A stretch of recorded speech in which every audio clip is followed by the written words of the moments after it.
Well, welcome to BBI Online Live. I'm your host, John McDevitt, along with senior editor, Big Blue Interactive, Mr. Eric Kennedy. And Eric, it's been 15 years in the making, but we are back. 15 years. I can't believe it. When you said that the other day, I couldn't believe it. It's amazing. I think of it 15 years and I start going, okay, how old crap? Like, I was X age then. We don't need to get into that Right. to now. But yeah, 15 years. We did a couple other things, draft related off and on, up until maybe 2014. So, but yeah, we had a really good run when we first started the show. In fact, this was obviously pre all the YouTube shows and Twitter and Instagrams, live and Facebook live. We were kind of new to that whole thing, and it really worked for us. We had a lot of amazing guests on the show. Yeah, I was looking back at who we had on, and it really was impressive because, again, it was a show that you set up, and I don't know how you got some of these guys. It's really quite impressive. But our first show, we had Pat Hanlon on, but we had Stephen Baker on. We had Leonard Marshall a couple of times. Bob Papa came on. Bart Oates was on. Harry Carson came on the show. We had one show where Jerry Reese, the general manager, came on our show. And again, we didn't have a huge following at the time. The fact that Jerry Right. Reese came on to me was stunning. My favorite show was we had Phil Simms and Amani Toomer on the same show. They came on separately, but the Phil Simms interview was fantastic because we thought he'd only come on for maybe 10, 15 minutes. And I think he was on almost 40, 50 minutes. He didn't Yeah. want to go. He enjoyed staying on so much. We kept saying, "We know you got to go," and he goes, "No, I'm fine." And we kept talking about old games and stuff, and that was wonderful. But Mark Collins was on, Mark Collins. Kevin Boss, David Deal, Corey Webster. So I mean, these are just a few of the guys, and we had all the reporters that were covering the team at the time, except for a couple. But all the reporters came on, like even Mike Garafalo was on, I think 2 or 3 times. Um, but it was a lot of fun. So maybe we can replicate some of that magic. That was really those were really some fun shows. Yeah, that was the Phil Simms one obviously stands out for both of us, because when we got him, when I first arranged it to have him on, it was with his publicist, and his publicist was like, he's got about 10 minutes. You can have up to, in fact, she used 11, by the way. And I don't know if that was tied to his old jersey number or not, but she used 11. She goes, you can have to 11, but he's got to be at this event. I'm like, hey, that's fine. We'll work with it, right? We didn't care. We're having It's Phil Phil Simms on. Simms. We'll do whatever.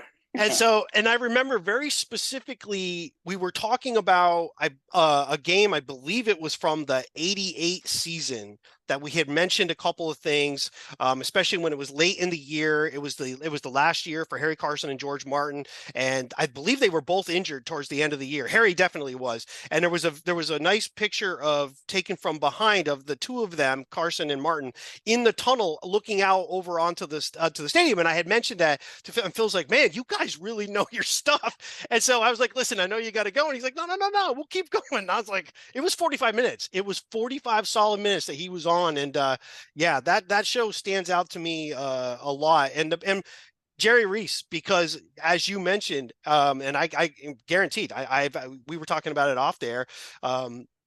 When have you ever seen Jerry Reese, even when he was the general manager of the Giants? How often did you see him do an interview, unless it was around draft time or unless it was a range giant, kind of a meeting with the press?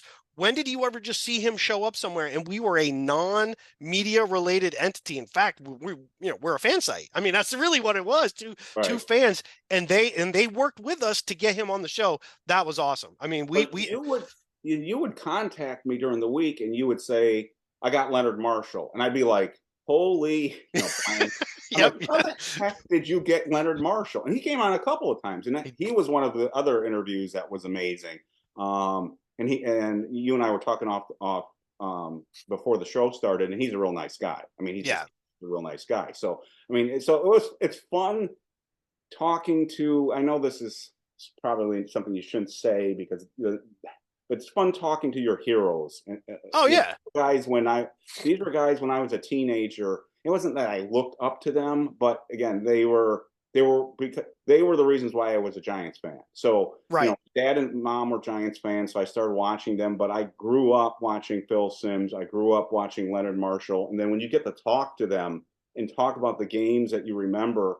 And the thing with Phil Simms, I brought up with him, that I was sure he wasn't going to know what I was talking about, but there was a pregame piece done on him back in the '85 season that was a sort of a hit piece, and it was a bunch of Giants fans coming on. It was the old Oh CBS was yeah. carrying, and they were basically saying Sims can't win the big game. Yep. He's horrible. He's a terrible quarterback. He's the worst quarterback in the league. And I talked to him about this piece, and he said, "I know exactly what you're talking about." And he couldn't believe that I was, like you said, when you were talking to him, he couldn't believe that you remembered that. He couldn't believe that I was bringing that up. But it was, so it's amazing to me that I think some of these things may have passed the memory of some of these guys, but it's clear that they remember a lot of the stuff, the good and the bad. And Right. that stood out to him. And that stuff was fun just talking to him. And I think he knew we were fans of him as a player, not just interviewing him, but that we liked him as a player and as a person. And I think that meant something to him. And I think that's why he was on the show so long.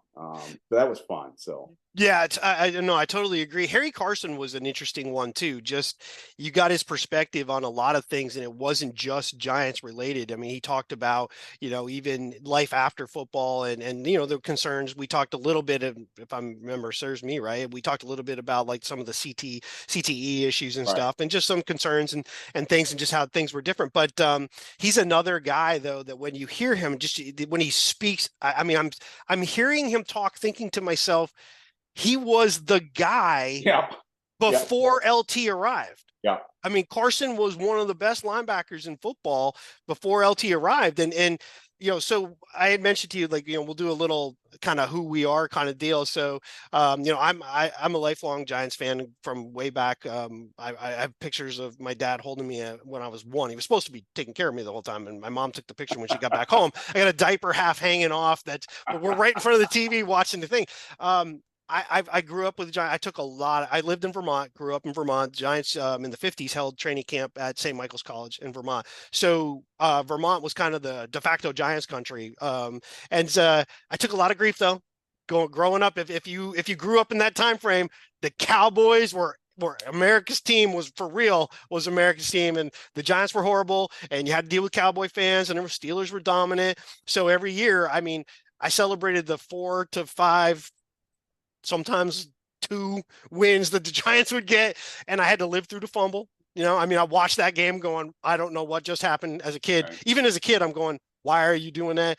And a lot of people even forget the fumble. They were trying to hand the ball to Larry Zonka, by the way. So there's a name you don't hear often associated with the Giants, but Pisarcik Zonka is the one I won't ever forget. It was amazing to talk to these guys when we had them on, because you're right.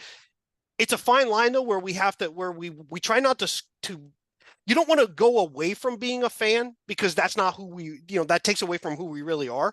Right. But you also don't want to just we're not rah rah rah. Like we were legit talking about things that they did and about them. And I think they caught that, the realism. And I think you're right, that really worked for what we did. And yeah, some of the people we got, I mean, I think some of it too. I mean, you give me credit for getting a hold of them, and getting them was one thing, but we also had the recognition of the site. A lot of them knew the site. They knew BBI existed, and especially within the Giants organization, that was obvious. And Pat helped us with some of the current players.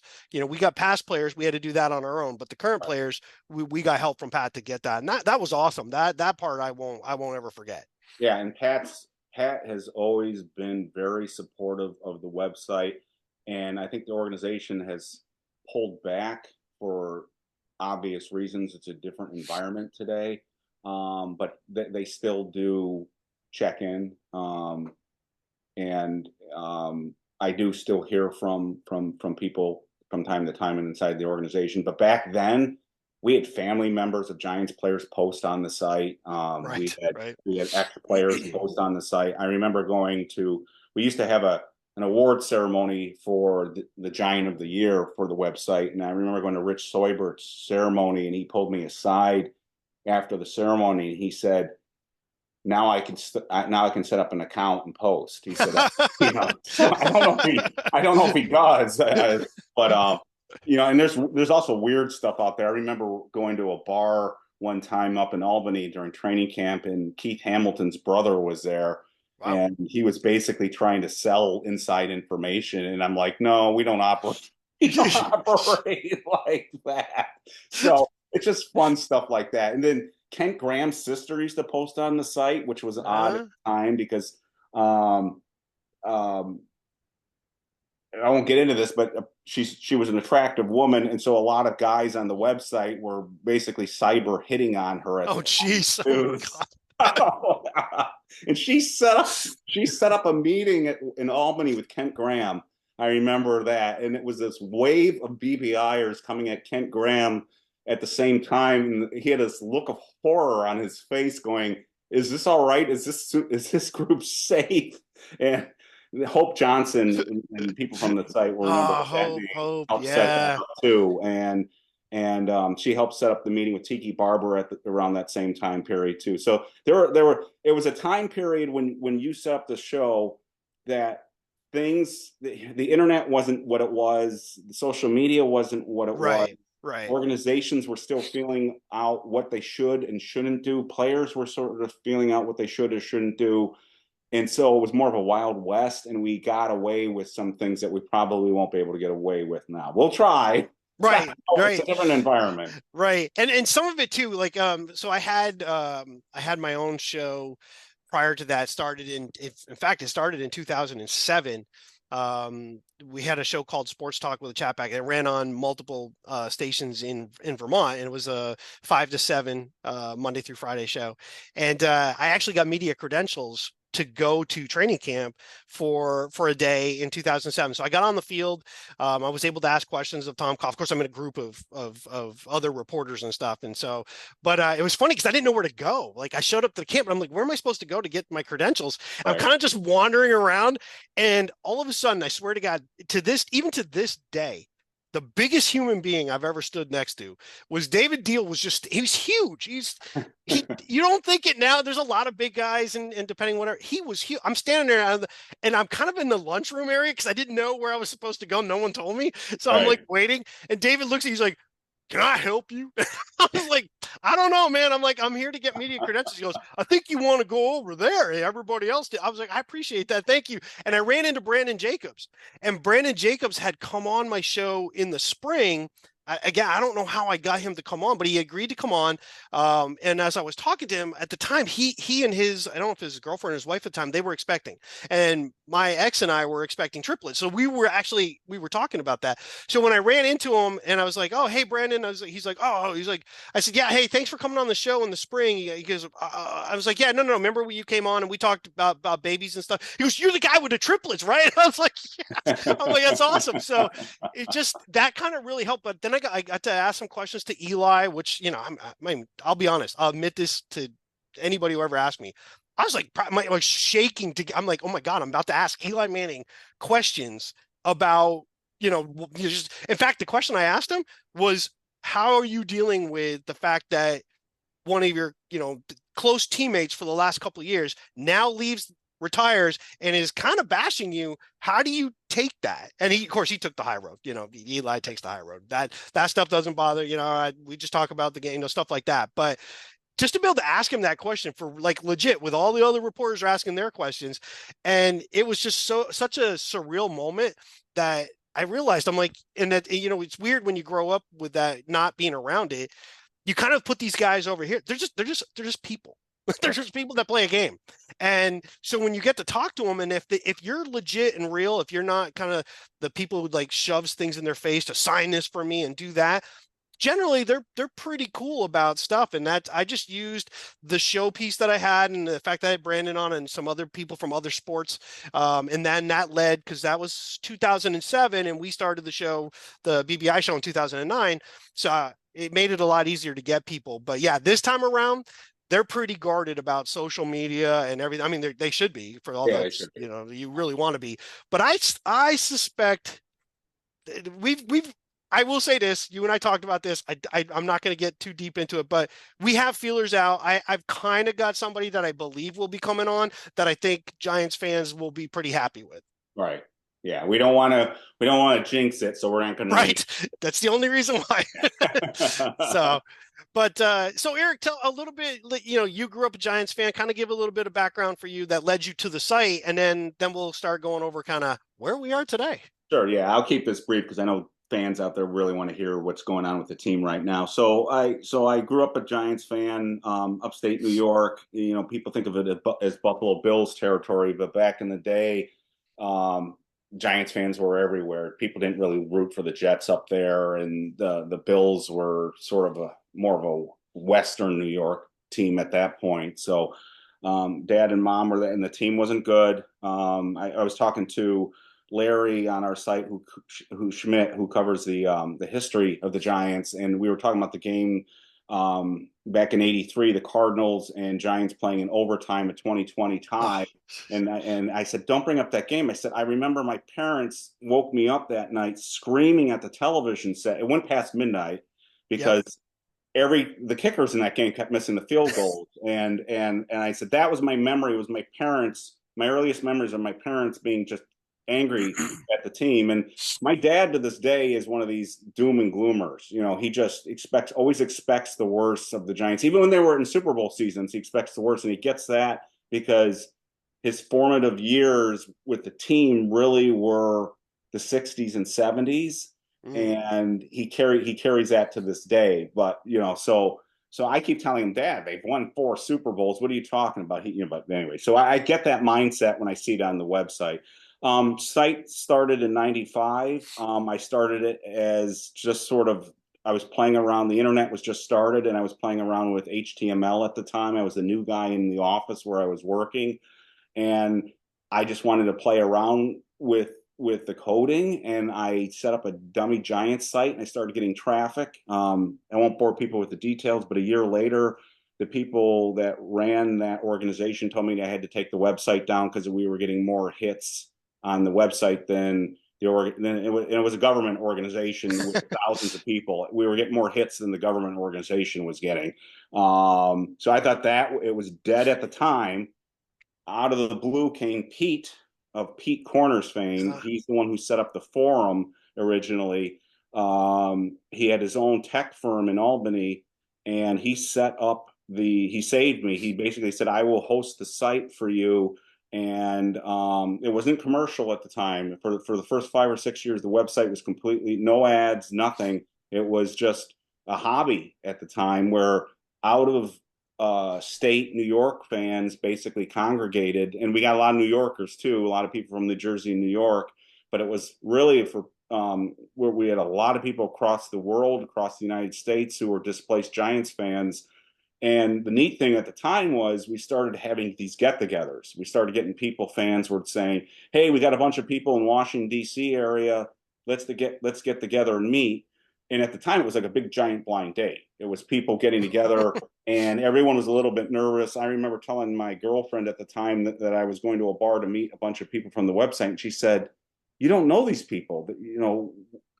I said, "So?" And she said, "Well, what if something happens to you?" Anyways, it was a very strange thing because again, people got to remember the internet was a new thing. Internet dating and stuff like that was a new thing. So telling people that you were going to meet somebody's sight unseen to hang out with them at the time. Now, people wouldn't blink an eye, but at the time it was a strange thing. And then people started meeting at training camp and things like that. So it developed into a really neat community.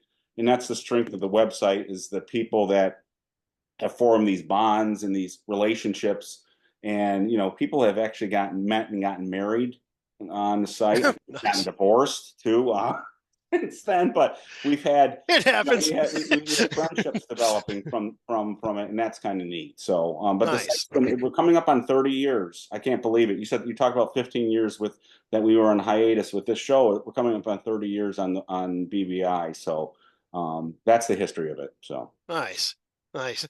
Well, so that's the history of it. That's kind of a little bit of background for the two of us. So here we are. Let's a quick little recap of, we've struggled for a number of years, and we go through a couple coaches. Then we get Brian Daboll, and then 22 becomes a surprise team. 9 wins, makes the playoffs, has a surprise playoff win. Jones plays well in the playoff win. We play Philly. what was expected to happen happened. We get destroyed, doesn't look good. But then we head into that off season, very probably the bigger of the two off seasons, not the first one leading in, because I think Shane and Dable didn't have a lot of time really to do much. They were coming in, kind of just weeding some stuff out, and we're going to see how that year went. And I think it went much better than they expected. And then now now the offseason became much more important, and it became less of a teardown. And I know there's people on the site that keep saying we should have just rebuilt, we should have just rebuilt. It's kind of hard to do that though when you do have a winning season. Hard to tell the owner you want to just burn it all down after you won 9 games and made the playoffs. So we have the two big decisions that had to come: Manning, Barkley. We can kind of go back to that after. I just want to get caught up to where we are now. That decision ultimately, Jones, not Manning, Jesus, John, Jones and Barkley. Jones gets the contract. Barkley gets franchised. 23 rolls around. It's a disaster. Offensive line, once again, not that it was great even before in 22, just fell apart with injuries. Jones not only gets injured, but he, quite frankly, did not play well during the time he was playing. We get through, we kind of mediocre, win some games. We maybe shouldn't have, lost some games we definitely shouldn't have. We end up kind of and we end up with a 6th pick. And now we head into the offseason, and here we are. Hard Knocks is covering it. So we're now seeing back to the months immediately, right after the season ended through to where we are today. Let's talk about a little bit about Hard Knocks. Let's go back to right after the season ended and kind of what we saw from the way the Giants were talking, Shane and Dayball. And let's start specifically with their thoughts on Jones and Barkley and kind of what they were thinking and talking about and where the Giants were going to go with this. Yeah, Hard Knocks. I didn't know what to expect when they did the show. I thought we're not going to see much, but boy, they've surprised me. I give the Giants credit for. They come out this week, and Shane said a couple of times, and I think Dave said it too. They did not have editorial control over the content. They could say we don't want things released like draft board stuff, for obvious reasons. They don't want people to see their draft board. But they said they could not tell HBO we're not to include certain things. And that's, they made themselves vulnerable. I heard that word used today in an interview on John Schmelk of Giants.com was interviewing Jeremy Fowler, and Fowler used that word, and that was a good word. They made themselves vulnerable in the sense that they let people peek behind the curtain, and I like that. Now, I will preface this with saying, unfortunately, the Giants have had more interesting off seasons than regular seasons the last 10 years. We've kind of become the Washington Commanders. We used to mock about winning the off-season award.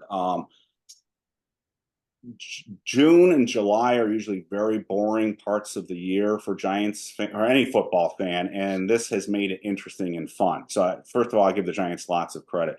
But I think the big takeaways from Hard Knocks, there are a number of things, both things I was right about and things I was wrong about.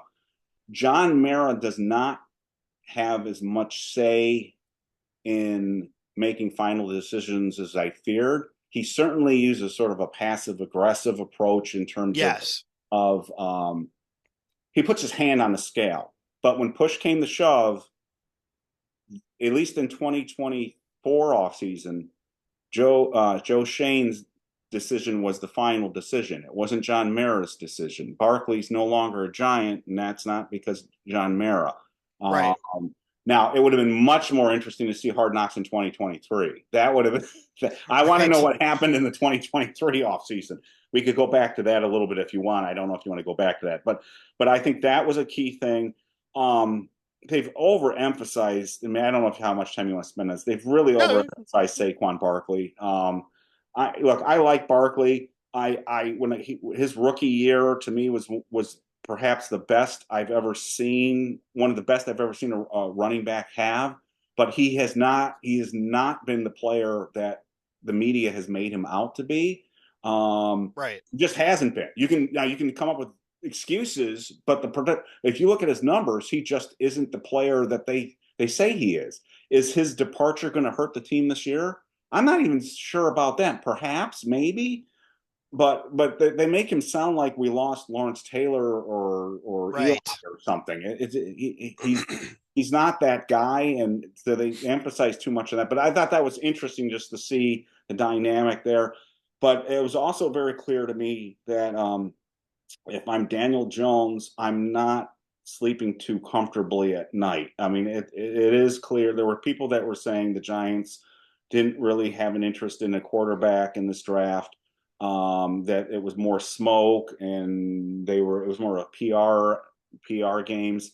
But that it's clear that they were looking to upgrade the quarterback, and it wasn't just because they were there. I mean, there are still some Giants fans out there that are saying, well, the only reason they were looking at the quarterbacks is they were picking that high, and if you're picking that high, you got to look at the other quarterbacks. No, no. If you're happy with your quarterback, you don't spend a top 5 pick on another quarterback. You just don't do that. If Eli Manning, if we were picking top 5 when Eli Manning was in his prime, we're not looking at other quarterbacks. We're just not doing that. And Right. so it didn't fall the way the Giants wanted it to fall, and they didn't give up the ransom to get May, but that was a big takeaway. And the other takeaway is Drew Lock was brought in here not to seriously compete for the starting job. It's obvious that they wanted Tyrod Taylor back. That didn't work out, and so they pivoted and brought in Locke, and Locke isn't here to compete for he may end up starting for injury or Right. Or performance whatever. or Yeah. something, but they didn't sign him he didn't sign him to say it's an open competition. That much is clear too. So I think there were a lot of interesting takeaways from this. Those are just a few that stood out to me. But I really think it's been an interesting show. There's one more show to do at the time we're recording this. There's still one more, the final one where they'll cover the draft and I think maybe the mini camp. But I think it's been really really useful to understand how the Giants operate and how the team thinks, and they have allowed us to at least understand the process a little bit better. So let's I want to take a couple of the things that you said, and I'm not going to do them in the order. I'm just going to grab them. And Right. the first one is the quarterback piece. I think it's interesting. I have and you've seen. I have issues with some people who just continually just pound it's got to be a quarterback no matter what. Should have been a quarterback no matter what. Doesn't matter who it is, or it's very specific to a quarterback, and there may be other agendas at play from some people, and that's You're talking not about Go important. Terps. You don't like Go Terps, this guy. Okay. So I wasn't going to say anybody's name specifically. Honestly, I would love to. I would love to meet the person, not in a like a internet I'd love to sit down and really understand if that person means the stuff that they say the way they always say it. But that's for another time. But Right. as far as the quarterbacks go, right? You mentioned it, and here's the thing that stood out to me, and I don't know if you saw this too, and you were surprised. They never really talked about May specifically, even though we knew that's who they were looking at after the fact.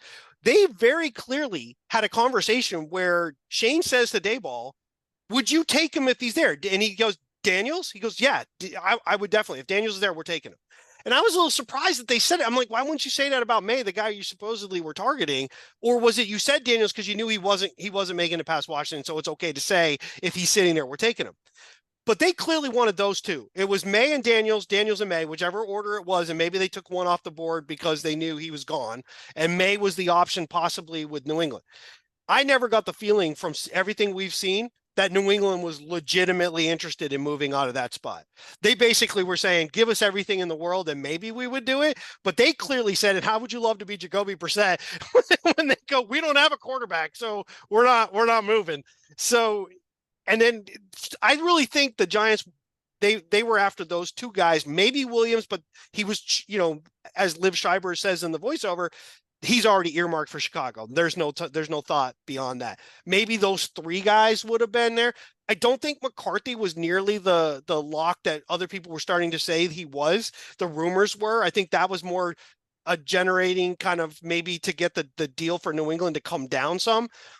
It sounded like the Giants would have moved back if Neighbors was gone, and if May was gone and Neighbors was gone, the Giants probably would have moved back. This idea from some other people that we should have just taken Penix, I'm sorry, no. I mean, I'm shocked that people keep saying Atlanta made a good deal. You just spent $1 gazillion on Cousins. You're going to take another guy that you're basically bringing in. You're going to pay him good money soon. That what happens if Cousins struggles just a little bit early on? That Right. call to play Penix is going to be very high. Penix is not mobile. I don't care what anybody tries to say. He is not mobile. So for a team like the Giants, it makes no sense in a day ball offense to put a guy who does not have that kind of mobility to play there. That Dayball's offense thrives on the mobility of the quarterback. So it was clear the Giants wanted a quarterback if they could get him, but they weren't going to pay a ton to go get him. And then they did. You're right. They wanted to keep Taylor, which I'm actually surprised. A, he's expensive for a backup. B, he gets just as much injured as the guy who starts. Yeah, he So gets in. I was actually I thought he was gone as soon as the season was over anyway. So yeah, that was an eye opener to me. But the piggyback on what you said, the most one of the most important parts of Hard Knocks was the conversation they had when both owners were in the office with Shane and Dable when Shane was explaining their game plan for the draft because they listed the players that were going to be their options, even if they're the players that were they really wanted were off the board, weren't there. JJ McCarthy was not on that list. right, So he wasn't even in there. Brock Bowers was there before JJ right, McCarthy was there. So JJ McCarthy doesn't mean that Giants weren't interested in him. This is there's a group of fans out there, and I'm not saying they're right, I'm not saying they're wrong, but there's a group of fans out there that say any quarterback is better than what we have. right, And you just got to take your shots and it doesn't matter. That's not the way this works. For better or worse, the scouts go out there, they write their reports, and they come up with grades on these guys. And the second tier quarterbacks, the Knicks, the Penix, and McCarthy, they clearly did not have in the first tier group. And the Giants were going to judge these guys. This I have said this in another interview. The most painful part of this season is going to be listening to fans reacting to if those three other quarterbacks play, and if they play well or they play poorly, it's going to be weekly updates on, oh my God, we should have drafted so and so, or see, I told you we shouldn't have right, drafted. right, That's going to be on steroids. That's going to be annoying. But so they obviously wanted May or Daniels. It was interesting to see Dable so that interested in Daniels. I thought that yeah, was very interesting. I I think I think you can't be help be impressed by what you saw, the brief little snippets that you saw in the earlier episodes of May on the chalkboard. Now you can see why people like May. May didn't have a great final year in college right, compared to this previous year, but you can see why people really, really like him because the guy's a computer on the chalkboard. I mean, he was much more impressive on the chalk, the brief things that we saw than Daniels was. right, So you can see that. But they clearly wanted if they I think they saw that the New England. This is what I think happened. New England had a weird management situation going on where there wasn't a clear general manager running that team, and they were making whispers that they might trade down, even though it made no sense to the casual observer that New England would trade out of that spot because there were three quarterbacks in this draft that were clearly above the rest, and right, New England needed a quarterback. It never made sense, but New England never said we're definitely taking the quarterback. So teams like the Giants, and we saw this at the combine, Shane went over there and said, if you're willing to trade out of that spot, we're interested. So, but then we learned later on they really weren't interested in trading out of that spot. So once that was done, it was going to be Neighbors or Harrison. And those other three quarterbacks weren't on the board. We know that because of the conversation we saw in Hard Knocks. They just weren't on the board in the first round that high up. They weren't even talking about those players. right, right. And it's interesting too. I think this whole idea, see, and it gets this concept gets perpetuated on the site constantly around draft time. Oh, this guy's flying up the charts. There's no such thing as anybody flying up the charts. It's media people are just hearing about stuff. When you saw the breakdown and you were just talking about it, right? They had a couple of guys slotted at these different spots, basically saying if he goes here, then they expect this to go here and then we go here. But if they go here, but it wasn't like, oh, if they get this guy who's like, 50th on our chart over here and he comes up because they're interested.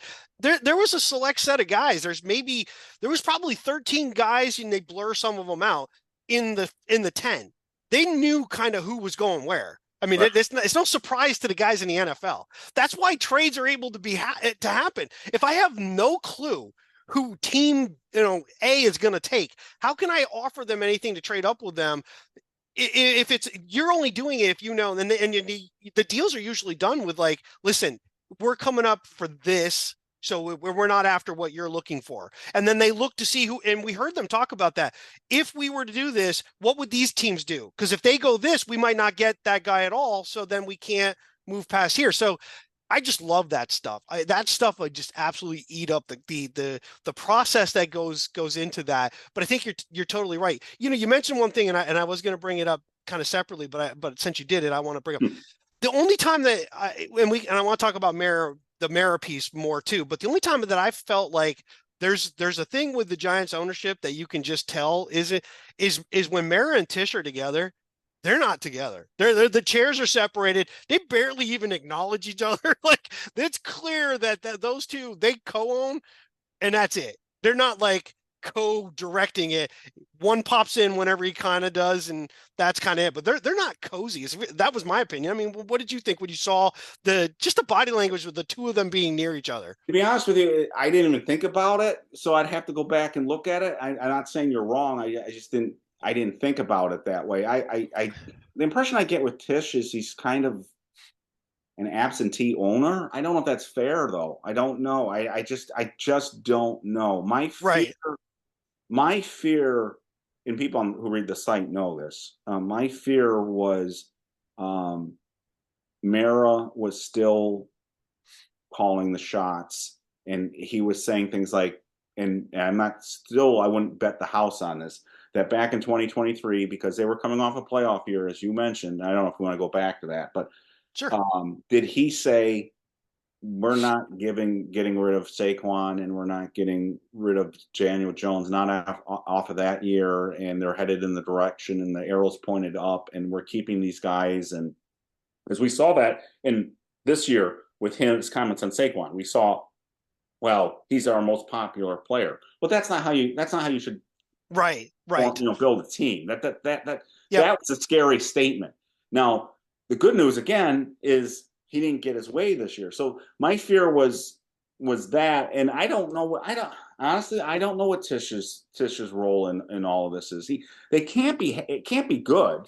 If you've got any pride, and if you run an organization, if you own an organization, and your team is out of the playoffs by October, 8 of the last 10 years or whatever it's been, that's not a good look, and they've gone Right. through GMs, they've gone through head coaches, and the only thing that's kind of stayed constant has been ownership. So I would think there's some tension there, but maybe that would be me speculating, and I don't know.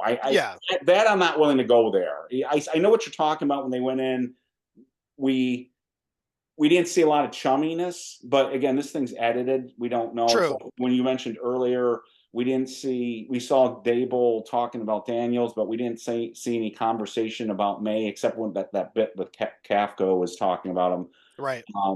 Does that mean? But was that edited out? I mean, we don't know what was left on the cutting room floor. There was a lot of junk in the show in filler. I ate it all up. I thought it was fine with it, but there were scenes in there that could have easily been cut out, and they put more substance in there. And I would have liked to have heard more. The one conversation they did not show, they did not have in that show, and I don't know if they had it or they didn't, or they just don't. They're just not going to have that in front of the cameras for obvious reasons. Is we never really had an honest discussion where Dable and Shane sit down and say, "What are we going to do at quarterback? What do we think we have in Daniel Jones? Right. What are we going to do about the offensive line? That was a disaster. We can't do this again. What we saw from Hard Knocks seemed like a reaction to the previous year rather than grand strategy, deep thinking about what's our plan moving forward. We're going to shift money from this position group to this position group. That was missing. Did that conversation take place? I would hope so. I would think so, but the cameras didn't capture that. And that's what was missing from that show, that I would have loved to have heard. But again, you don't put that kind of stuff out there for obvious reasons too. Right. Again, if they had really negative things to say about the quarterback, you don't want Daniel Jones to hear that. You just don't want that out there. You don't want really negative things about. The one thing I will say about the Saquon thing is this: is everything that you and I and everyone that has an opinion on Hard Knocks, it's completely subjective. We see what we want to see sometimes. Right. And you and I were talking about this before the show started. There was even a person that reached out for me from the Giants organization who was dumbfounded by some of the reaction to the show.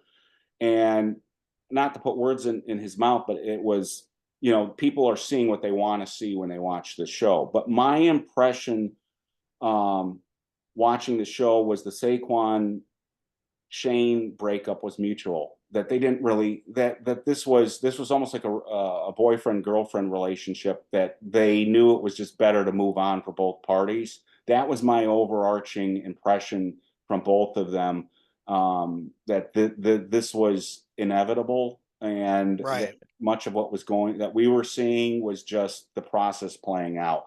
But that's my opinion. Sure. That's what I saw, and maybe I'm seeing something that really wasn't there. They clearly did make an offer at one point to retain him, but Shane also was clearly a little bit worried about positional value and the injuries. I mean, that came up on multiple. That was going back to January. Yeah, he was saying the same thing over and over again, and he should have, because Saquon has been missing a lot of time. Has been getting hurt, and half his years he's been injured. He's had 2 really, really good years, but the other years, I think it's not half. It's 4 of the 6 years he's been hurt. So when he's not in the lineup, your offense goes south. You can't count on smart, tough, dependable. You're not dependable if you're not in the lineup. So yeah, I agree. Couple things on.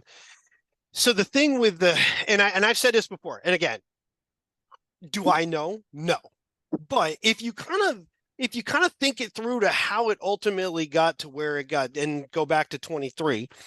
So we had a season that exceeded expectations, all expectations. I've certainly, as a fan, I want to go in every year kind of Pollyanna, like this is the year. But I was like, I don't know, man. We got the same players, new coach. I'm really hoping, but I didn't know enough about Daboll, because when he was a coach in Cleveland, I wasn't overly impressed.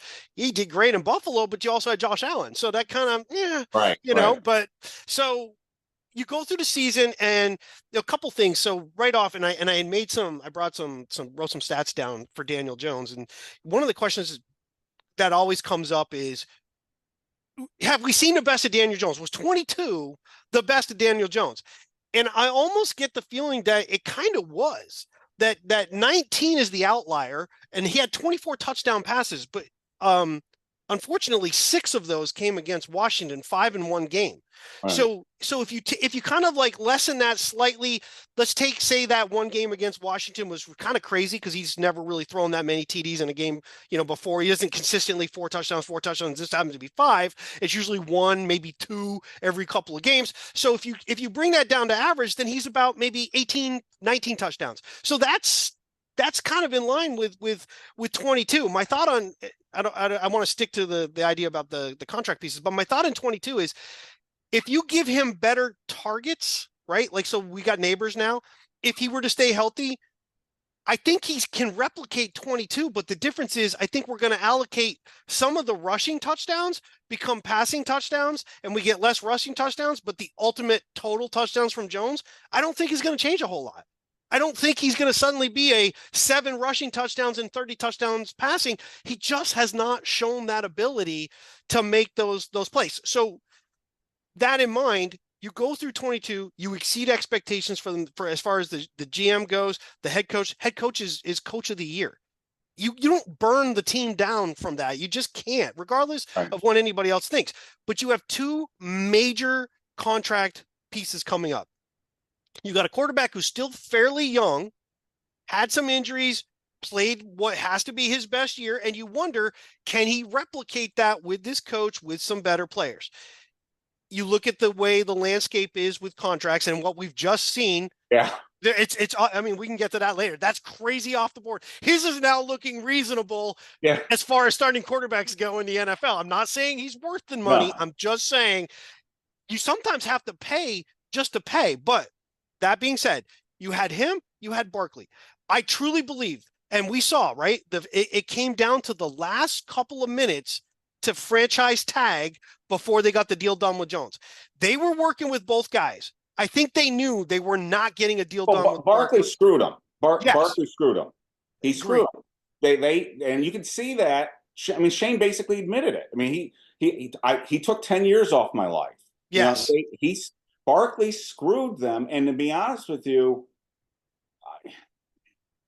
I'm gonna sound like a homer here. They're right. I mean, yeah. And players got to look out for his own family. But Barkley wanted McCaffrey money. He's not going to get McCaffrey money. Right. He's not McCaffrey. He thinks he is, but he hasn't been. Now, behind that line in Philadelphia, he may change. But he hasn't been that player. But you're right. They scrambled up until the very, very, very last minute, and in hindsight, they should have let Barkley walk. That was that's where I think I wish we had Hard Knocks in 2023. Yes. Because does Mara come into the office at that point and say, no, you're not letting Barkley go? I truly believe that's exactly what it was all along. We got to somehow get this done. I want Barkley here, and obviously you got to keep Jones. You can't just let him go. And now you have no quarterback after coming off a playoff season, and pay a bunch of money to a running back. That makes no sense. You can't franchise Barkley and then or franchise Jones and then do what with Barkley? You're going to give him his contract? You can't do that. Shane clearly did not trust that Barkley was going to be a guy you could count on long-term, because he mentioned it in this offseason in Hard Knocks. Look at all the carries he had in college. Look how much wear and tear he had coming out of college. Look at how much he's had here. And he's had a major injury. But the thing he got hurt again last year. He did. No, absolutely. But see, that's the thing that people argue. When you say, oh, he's just had the one injury. No, he has not. He has been hurt every single year, usually by week 5. It could be a sprained ankle. It's the shoulder in 20. It's usually a lower body injury with him, and those are very. And it lingers for weeks. Yes, and he misses 1 or 2 games, and then it lingers for like 4 or 5 weeks after that. You hit the nail on the head. They've lingered. So let's go. I just want, and again, I don't want to make the show too long, because you and I could do this for hours and hours. And I'm enjoying the heck out of this, but people are going to be like, I'm not listening to a 4-hour podcast. I do want to go back up though, because I think what you said is important, because we live in an era of social media, and people don't remember even something that happened a couple of years ago. So in 2022, again, I want to remind people, the Giants were a terrible team on paper. Right. Terrible on defense on paper. Terrible on offense on paper. But the first half of that season, they get to 6-2, beating good teams because of the coaching. Yep. The coaching, and it was what gave every one of us like, oh my God, we're back, because we have a coach. We have a defensive coach. We have an offensive coach. They don't have anything. I don't know if people remember, but the team was really struggling on offense. And then Wandell got hurt, and then Bellinger got the eye injury, and we had nothing until Bellinger came back, and then they had to pick up Hodgins. Hodgins late season, and he was a revelation. But again, it shows you how bad our offensive personnel was. Is last year and including up to this year, he's an afterthought now. He may not even make the team now, but at the time, we pick him up, and he's the best receiver on the team by far. And the team was really struggling in the second half. So they Saquon had an amazing first half of 2022. They ran a ton of carries. I think it was against the Texans. I think they gave It him was the 30, Texans. 35 times. And he wasn't right for the rest of the year until this playoff game. Until the late in the year, he really didn't get his for whatever reason, he didn't get his footing back until late in the year. And of course, he had a really good playoff game along with Daniel Jones.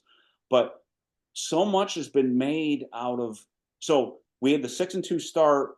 Then they kind of sputtered, and it looked like, oh, here we go. The luck Yep. is, we were Yeah. pulling out Shines fourth off. quarter wins, and it looked like it was starting to fade. And then we played some really bad football teams like the Colts, and Minnesota was really overrated at that time because they were really good on offense, but their defense was terrible. And we almost upset them in the regular season.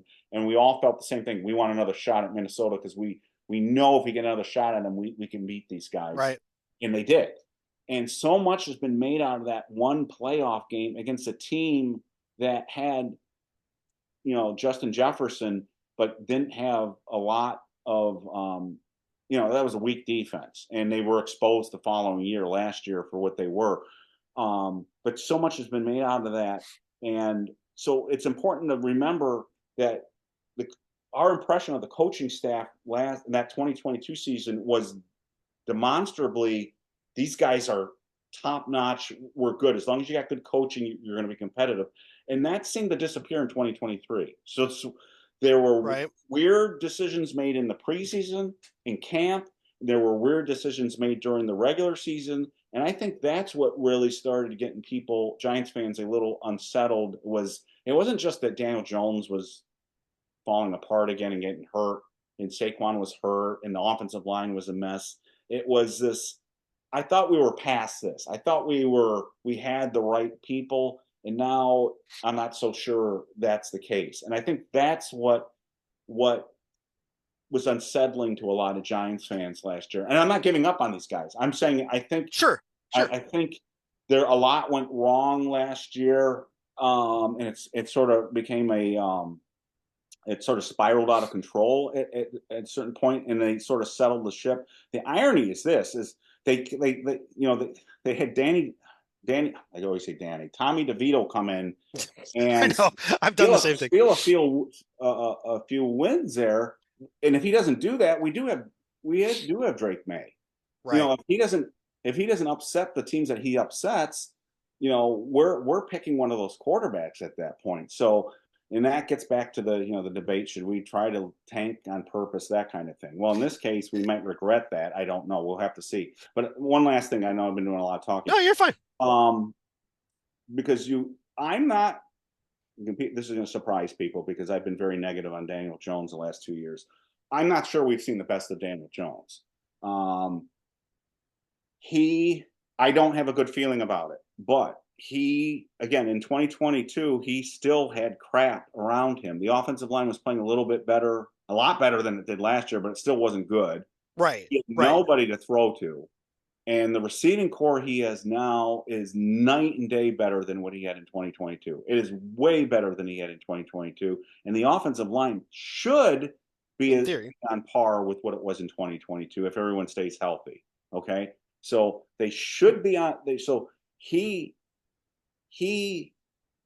would not shock me if he has his best year this year. It really wouldn't, because he could throw 5-yard, 10-yard passes to Neighbors and Hyatt, and they sprint 80 yards for a touchdown. Right. He could have 25, 30 touchdowns this year, and half of them could be huge run after the catch touchdowns. So he could have his best year this year. I'm not willing to completely give up on him, but I don't have a good feeling about it. That's where I'm at right now. He's an interesting, if you were a fan of a different team and you were just looking at him, he's an interesting kind of case study. He's almost a juxtaposition. He's a guy who, if you look at his completion percentage, has increased every single year. Started out like what, 60, I think it was like 61% his rookie year. It was 67.5 last year. He only played in 6 games. I give you that. But then his yards per completion are coming down. But he's also a guy who's taken his turnovers, his interceptions, which he's never been a big time intercepting guy. He's been a big time fumbler, but Right. his interceptions are under 10. Now last year, that's a little bit because again, he only played in 6 games and he had 6 interceptions, but in the two previous seasons, 7 and 5. So he's brought his interceptions, and his turnovers in general. His fumbles have come down as well. So he brings his turnovers down. He increases his completion percentage, but his touchdowns have dropped. It's almost a weird thing. Like you should have more touchdowns. You're completing more. You're not turning the ball over, which means you should have more opportunities. Yet you're throwing less touchdown passes. And he's a guy that you're right. I agree, and it's kind of what I was saying. Is like I think even if we see a replication of 22, we're still not going to see like 30 plus touchdowns. What we might get is in the 20s, but his rushing touchdowns will come down a little bit. And I could be wrong. I'm hoping I'm wrong. But the thing you mentioned that other people, again, it's kind of like you see what you want to see.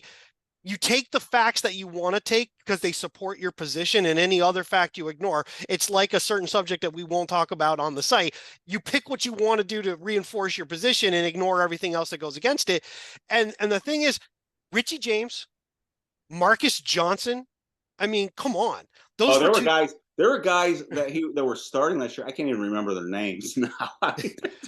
It's Yeah, I mean, it's gotten so bad now that I can remember back in the 80s and 90s obscure Giants players, but players that we've had in the last 5 or 6 years, people will say he's the next Giant, and I'll be like, I don't even remember this guy. I yeah, don't like remember him. like And we've carried David Sills a number of different times. yeah, I mean, yeah, there's another one. Daniel Jones's favorite player to throw to in off-season workouts. So they Right. don't know. The thing is, I think you hit the nail on the head. Is one of the things that bothers me with the national media they're lazy. They don't do the homework and they don't know what they're talking about in a lot of the stuff. And one of the Right. things they bring up all the time with Daniel Jones is turnovers. Turnovers haven't been an issue for him since his rookie year. Right. Now, again, last year, again they spiked, but the offensive line was a disaster. If you watch, I challenge any Giants fan to go back and watch the San Francisco game. The Giants weren't even getting out of their stance, and the 49ers Yeah. defensive Yeah. linemen were in the backfield.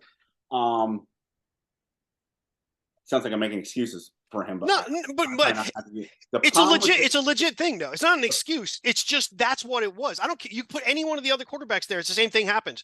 right, No, nobody was when they said Patrick Mahomes would not succeed with that offensive line. That's very telling that you're being quite honest. It didn't matter who you put back there. right. That's not a ringing endorsement for Daniel Jones, by the way, for those who want to go. See, they're blind. Look at they just basically said the best quarterback in the league would have got killed last year playing behind our line. Right, and the Giants' offensive line was historically bad last year. Only the Philadelphia Eagles in '86 had a worse line. It was just a Right. train. And it wasn't. There was this narrative out there that it was the stats were inflated because people like DeVito were holding on the ball too long. No. I saw the offensive line in the first half of the season. I have never seen a Giants offensive line worse than that in my life. It was Right. terrible. I mean, it was, and everyone wants to blame Evan Neal. It wasn't just Evan Neal. The interior trio was a train wreck last year. It was awful. They were getting more pressure up the middle than they were even getting from the outside. So it was, but the national media harps on the turnover issue with Daniel. That's not the problem with Daniel. It's what you said. He doesn't throw the football down the field. If you look at his yard um, um, completion average down the field, it's absurdly low. And Right. we see this. He won't throw the football down the field. And the most damning thing for him was this. And people are going to say, "Well, the offensive line was better when he was in there." I don't know about that. Maybe was was Taylor comes in and DeVito come in and they start throwing the football down the field. And DeVito does something Jones hadn't done since his rookie year. He threw 3 touchdowns in one game. So people Right. say, well, it's because the offensive line was bad last year. Well, then what was the excuse the year before, and the year Right. before that, and the year Right. before that? The My impression is this, again, subjective opinion, is the beatings and Joe Judge scarred Daniel Jones. He was, as a rookie, he would take his shots down the field. He would throw the ball down the field. He had 5 touchdown game, like you said, against Washington. He had a really good game against Tampa Bay. I've seen him do that, but that part of his game, for whatever reason, that was coached out of him or too many hits. And I've seen this, talking about old Giants fans, Giants games. I saw the Giants defense do this to Neil Lomax, to Ron Jaworski, Oh to my God, yeah. Jay Schrader. You can hit a quarterback enough times that he becomes a different player. And Daniel Jones may not be the same guy he might have been. He may not have been that ever anyways. I don't know. Right, But right. all I can tell you right now is he's got to let it rip. He's got to He's got Jalen Hyatt. He's got Malik Neighbors. He's got Darius Slayton. He's got who am I forgetting here? We got we He's got got Robinson, Neighbors, he's got Slayton. he's got the Yep. wide receivers. He just let it rip. Throw the football down the field and let these guys make plays down. Wandale Robinson. That's who I'm Yep. talking. Yep. So he's got the guys that make plays now. Let it rip. And if he doesn't do that, he's going to be out of a job. He's going to be backing up somebody next year. He's going to be Sam Darnold. He's going to be somebody's going to use. He's going to bring him on board to be a transition quarterback until They somebody get their else guy. comes in. They get their So, guy. Yeah. Yeah. so that's where he's at right now. I would not be shocked if he has his best year, but he's got to stay on the field too. He keeps getting hurt, like Saquon. He keeps getting hurt. He has had injuries that have caused him to miss games in almost every season he's been in the NFL. We got spoiled with Eli Manning. Right. Eli got Right. rocked, and there were injuries that we thought Eli was going to be out a month. I remember he got hit in the Green Bay game, even in the Super Bowl year, and they were reporting Eli was going to be gone for at least a month, and he was back. Right. He's an Iron Man. When you get hit, Daniel Jones is a big man, but he's been getting rocked too. But he just, like most normal people, when you get hit that hard, you get hurt, and he's been getting hurt, and he's been missing games.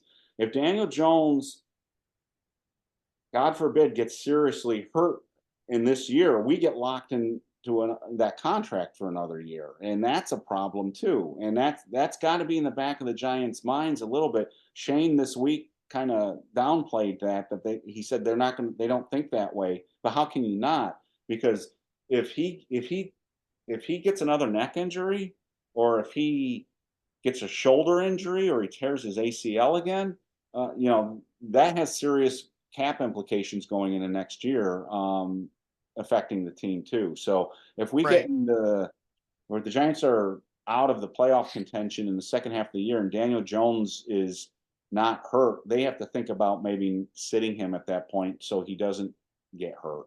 That's something that I hope we're not in that position, but that's something they got to think about Well, I would think what Shane said is probably pretty accurate for right now. now. The season hasn't started yet, Yes, yeah, but 7 weeks into the season, and I don't want it to be, and I'm not predicting it will be because I have a much different thought on where the season might end up. But you're 1-6, or you're 0-7, or even 2-5, and just the offense isn't doing much. You get a little further, and you're like, yeah, we're not going anywhere.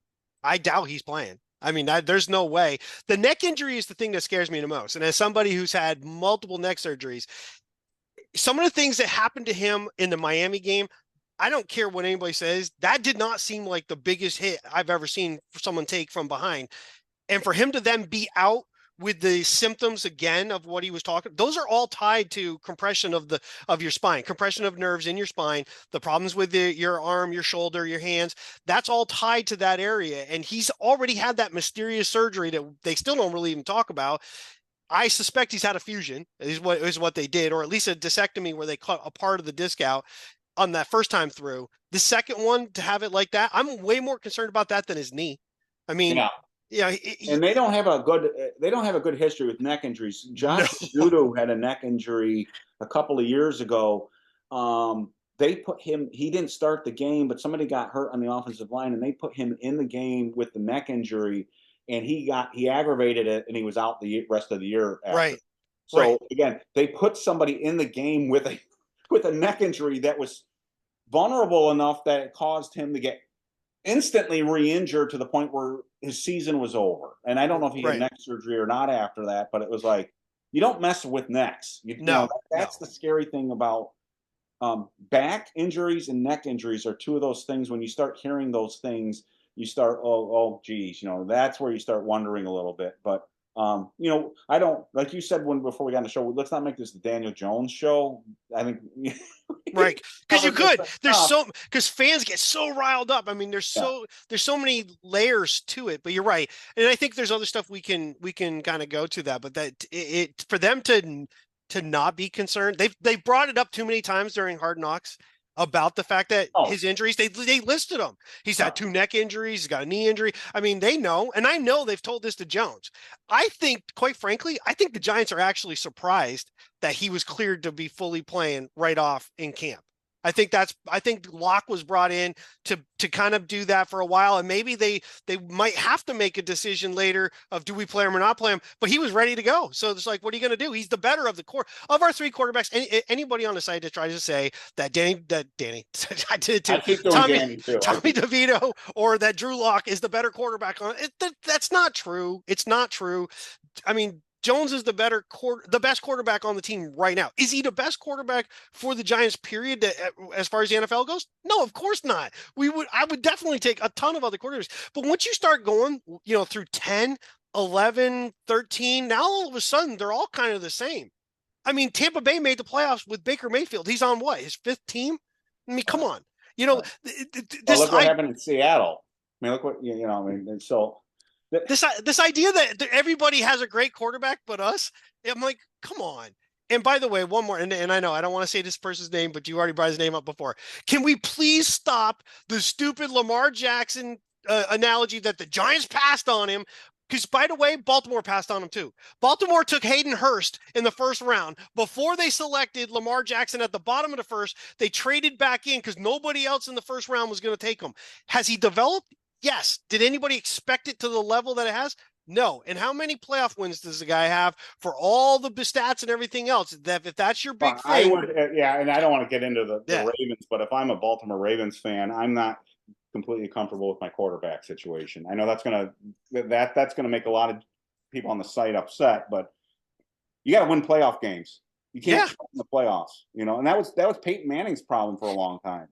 Peyton Manning would get in the playoffs and, he was amazing in the regular season, and Peyton couldn't, say what you will about Eli Manning, but when it was playoff time, Eli Manning brought his A-plus game. I mean, right. He won 2 Super Bowls because Eli Manning was the best quarterback in the playoffs those years. He was. Oh, yeah. Go back and look at the quarterbacks in those 2 Super Bowl runs. Eli outplayed everybody in both conferences. He did. Yeah. But he didn't as a regular season quarterback, but he upped his game in the playoffs. So, agreed. So we'll end it on that quarterback on that positive note. We'll move on to the rest of the team. So. Yes. So we kind of delved into this by starting with that whole, the contract thing in the offseason of 23. I think that really set everything in motion. I think the Barkley piece, looking at Barkley, the one thing I have, it's hard to, because I'm a fan of the Giants. I'm a fan of when Barkley came on. I became a little bit less, as it seemed to be a little bit more about, Barkley, when it's almost like the rest of the team was letting Barkley down. And I'm kind of like, there are times I saw him do some stuff. I mean, the interception return for a touchdown against the Cowboys, that was all Barkley. I don't know where, I can't blame Jones. He threw the ball right into Barkley's hands and it goes right through his hands. Right. And you knew the season was over right then and there. We had the blocked field goal touchdown, interception touchdown on a pass that should have been caught. Didn't matter. You weren't going to get the first down, but it's a lot better than just letting it go and being picked off and scored. It's so deflating. And that was one of the things that I forgot about that play. It's one of those, right? It's one of those things with Barkley. There was the tease of greatness, but every now and then there was like something, not bonehead per se, but just kind of like, wow, a superstar doesn't do that. Green Bay, here we are. We're winning that game. We probably don't even have to worry about a last-second drive by DeVito. Barkley runs free, trips on his own, and fumbles the ball. I'm like, what happened? Yeah. Running into the line, turns his back lots of times into the line. He doesn't want running out of bounds when they're trying to run out the clock against Jacksonville. I'm like, what are you doing? Like, things you would think, stuff like that. Barkley is one of those guys that the other team had to pay attention to. That there's no doubt about that. So this is when you saw Hard Knocks, when you had people like Tim McDonald say, you know, who's our guy? If we don't have him, our guy is not there. So I understand that. I get that. But what I saw was a player who was not the same player he was as a rookie, who Right. was slowing down, had a great 2022 season as a different type of player, but we weren't seeing the 80-yard, 60-yard touchdown runs. He was getting caught from behind now. He was Right. Right. still breaking maybe a 30-yard run, but he was getting caught. And he's never been an overly instinctive guy. And he's just, again, my perception is this, again, it's subjective, is there have been a couple players on this team that have been, if you're a 20-year-old Giants fan, if you're a 25-year-old Giants fan, all you've known are these guys as being the only bright spots are like the Odell Beckhams and the Saquon Barkleys. But as somebody old like me who has grown up and seen championships, these guys have the stink of a losing team. Yes. And it's not their fault, but it's like, I don't know if this goes way back, and I know you know this because you even predate with me with some of the old Giants games. But when Parcells came in, he got rid of a lot of popular players. Yeah. That were even linebackers that were Brad Van Pelt and players like that were. Yeah. Some of it was drugs, and not with Brad Van Pelt, but there was Some of the other. Yeah. But they got rid of a lot of players, and I've always believed that team players can get too used to losing and too comfortable with losing. And I think Odell and Saquon both got comfortable with losing. I really do. I think I agree. It bothered them that much. I mean, it didn't, but it didn't. And part of it's because we're in a different era now, and players get paid so much money, and priorities are different and all that. But sometimes you just have to turn the page and move on. And I don't think this offense ever really was going to be what Daboll, for better or worse, what Kafka and Daboll want this offense. I don't think it was going to be what they want it to be with Saquon here. I think if you have Saquon and you're paying him 12, 13, 14, $15 million a year, you feel like you have to hand him the football. I think they want to throw the football. Again, better or worse, I think they want to do that. And you kind of saw that a little bit, a snippet of that where Shane said, we don't want our we don't want our $12 million running back in the backfield when we're not handing off to him. So right. So I think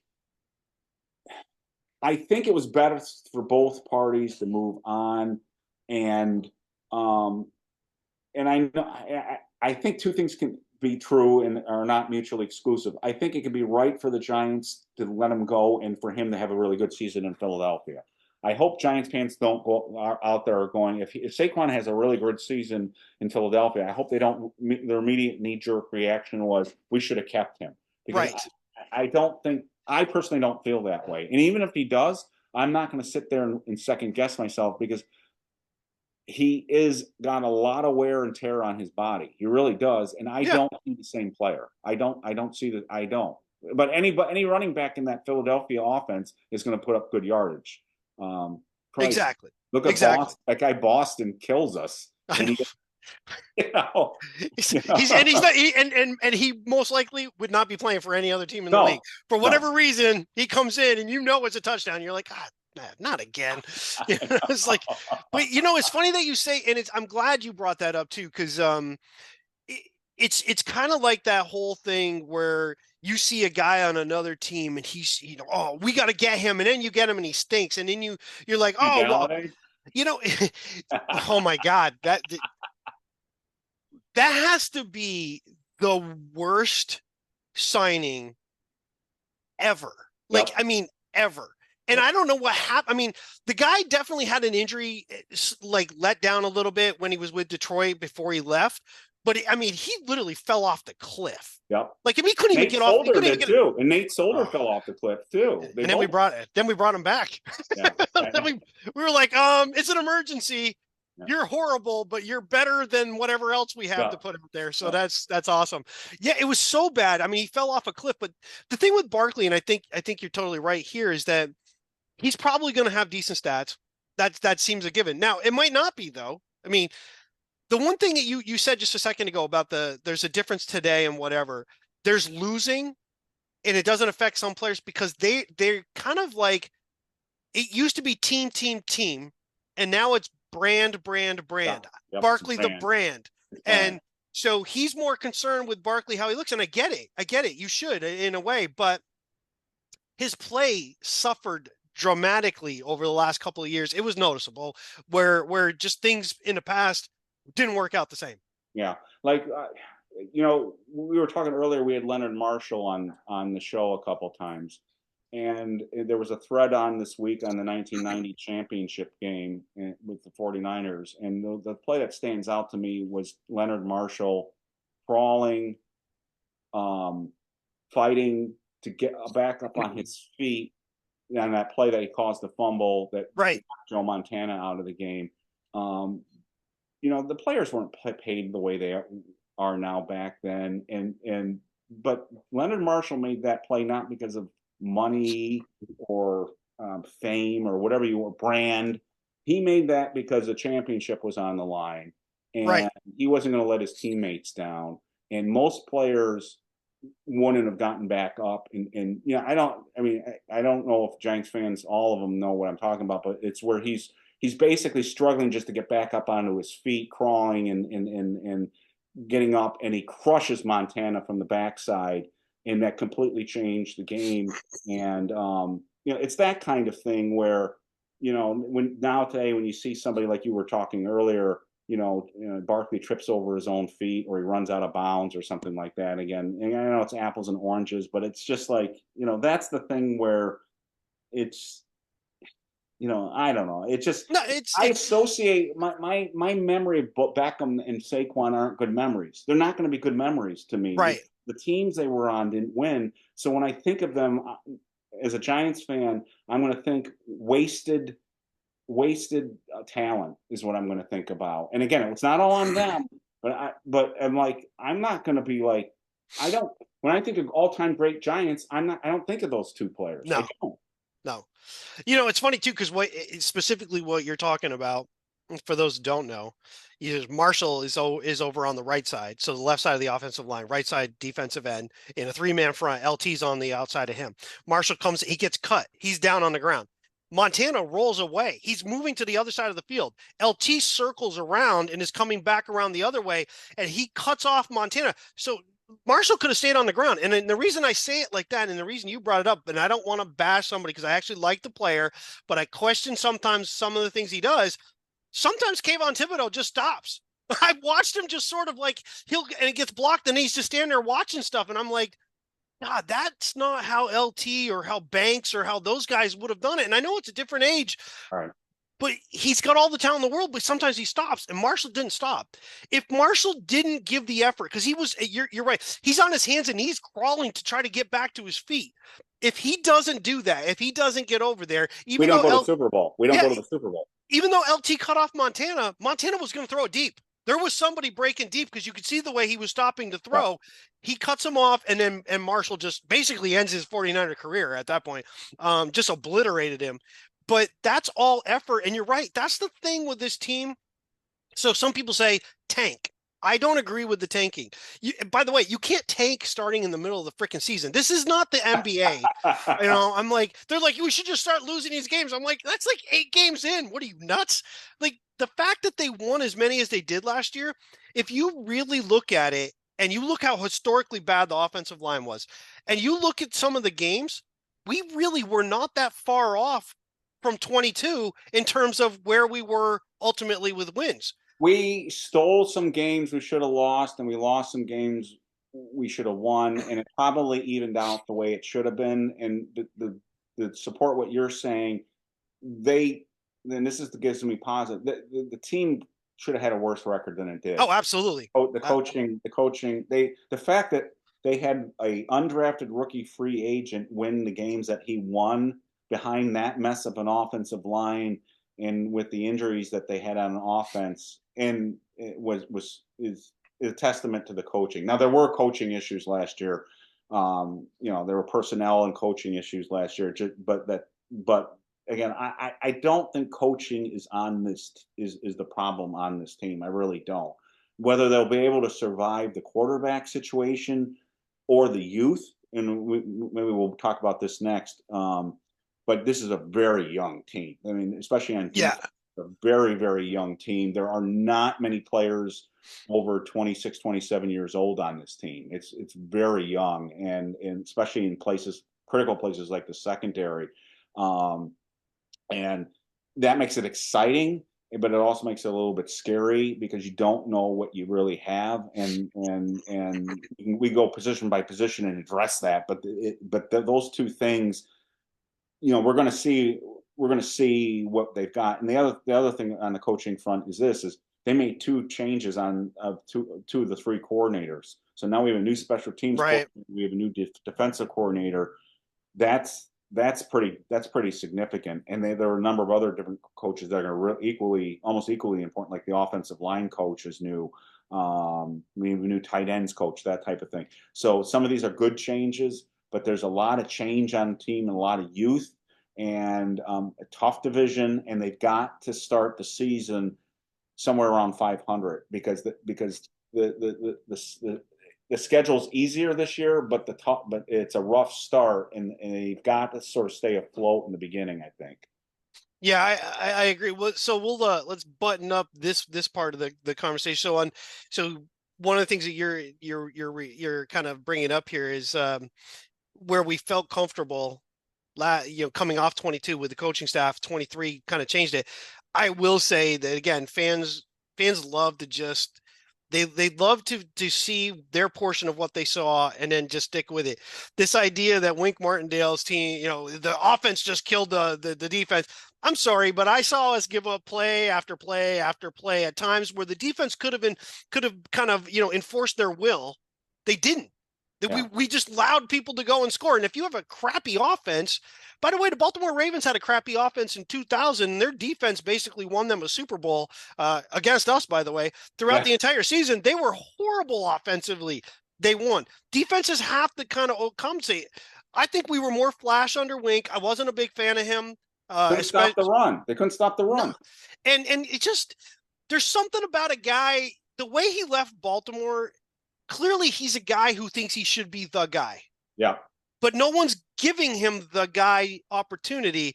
And I think he kind of, at some point, he thought he was here and Dayball was here. And as the season went, the offense struggled. I think that mentality, again, I don't know, it's just perception, but that mentality seemed to be reinforced. And when you bring your buddies along to coach and, basically your disciples are like, they're doing whatever you want. And they're running their mouth elsewhere.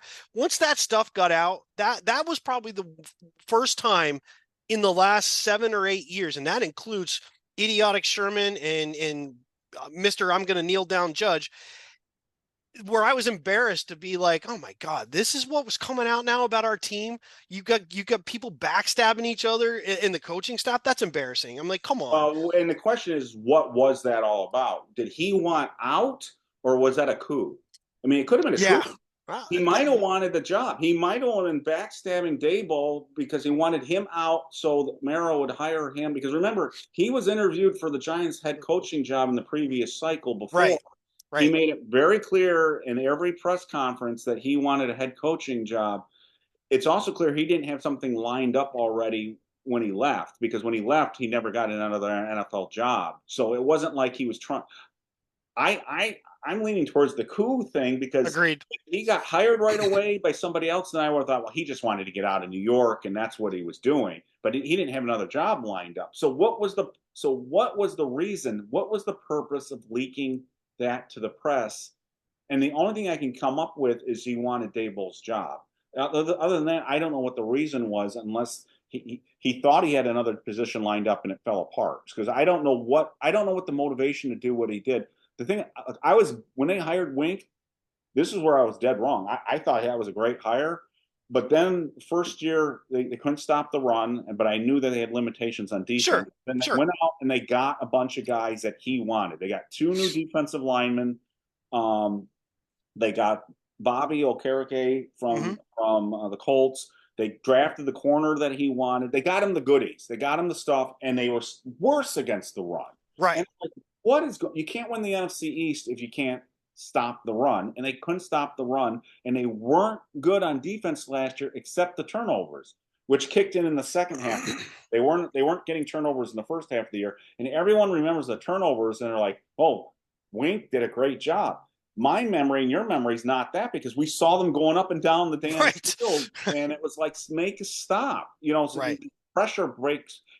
Wink was great with sound bites, and he was a joy to listen to in a press conference, but he didn't deliver the goods, Yeah. and it was a real. We didn't see a lot of Daboll's personality in Hard Knocks, because he didn't want to be on that show, and he made it clear that he was trying to avoid that like the plague. But one of the comments where he said, when they were talking about Bowen's coming as the Yeah. defensive Yeah. coordinator, he said, maybe we can get somebody who can finally stop the run. It was something like that. And I was like, Yeah. whoa, Yeah. there's a dig. Yeah. That was pretty That's pretty, clear. so. But you stop the run. Stop the run. Again, talking about Leonard Marshall earlier. Stop the run. Make the other team throw the football and get after the quarterback. That's how you win football games. If Philadelphia is running the football down your throat, you're not going to beat Philadelphia. You're not going to do it. You got to get them off the field. Right. Right. So we started before we kind of went in this direction. We knew that we would just go with the flow. That's that. So anybody who's listening is like, wait a minute. No, we knew ahead of time. We're going with the flow. This is how. If we were sitting over beers, if we were sitting over beers, no this is how we. Yeah, we would. script. No, we had a general idea of like, let's talk about Hard Knocks for sure. We want to do that. So with that in mind, let's go back to Hard Knocks. We're coming up on the last episode, which is going to be at least focused on draft night. They led up to as they were heading into draft.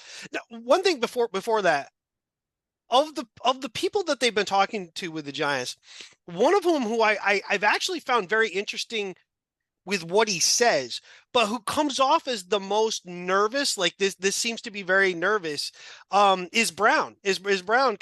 When he talks, it almost like he's very nervous about doing it and stuff. But I like what he has to say. His conversation with John Mara was pointing out to the picture, talking about, that was Y.A. Tittle and Frank Gifford in the picture and stuff. But he seems very nervous in talking to the cameras. But I think he's a guy that he has a future. I don't think it's going to be with the Giants, because I think somebody else is going to want him. But he's definitely someone interested. But I felt like he just seems the most uncomfortable when they're asking him questions. Yeah, I think, there are a lot of people that are assuming he's gone.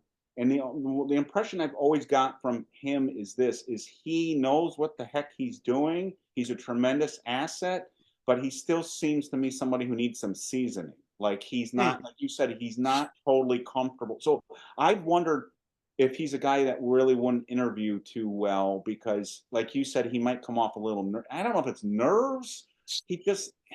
I don't know what it is. He's young. He seems very young to me. Yeah, still. that might be. Maybe that's what I'm saying. So I think this is a good thing. The longer we hold on to him, the better. Right.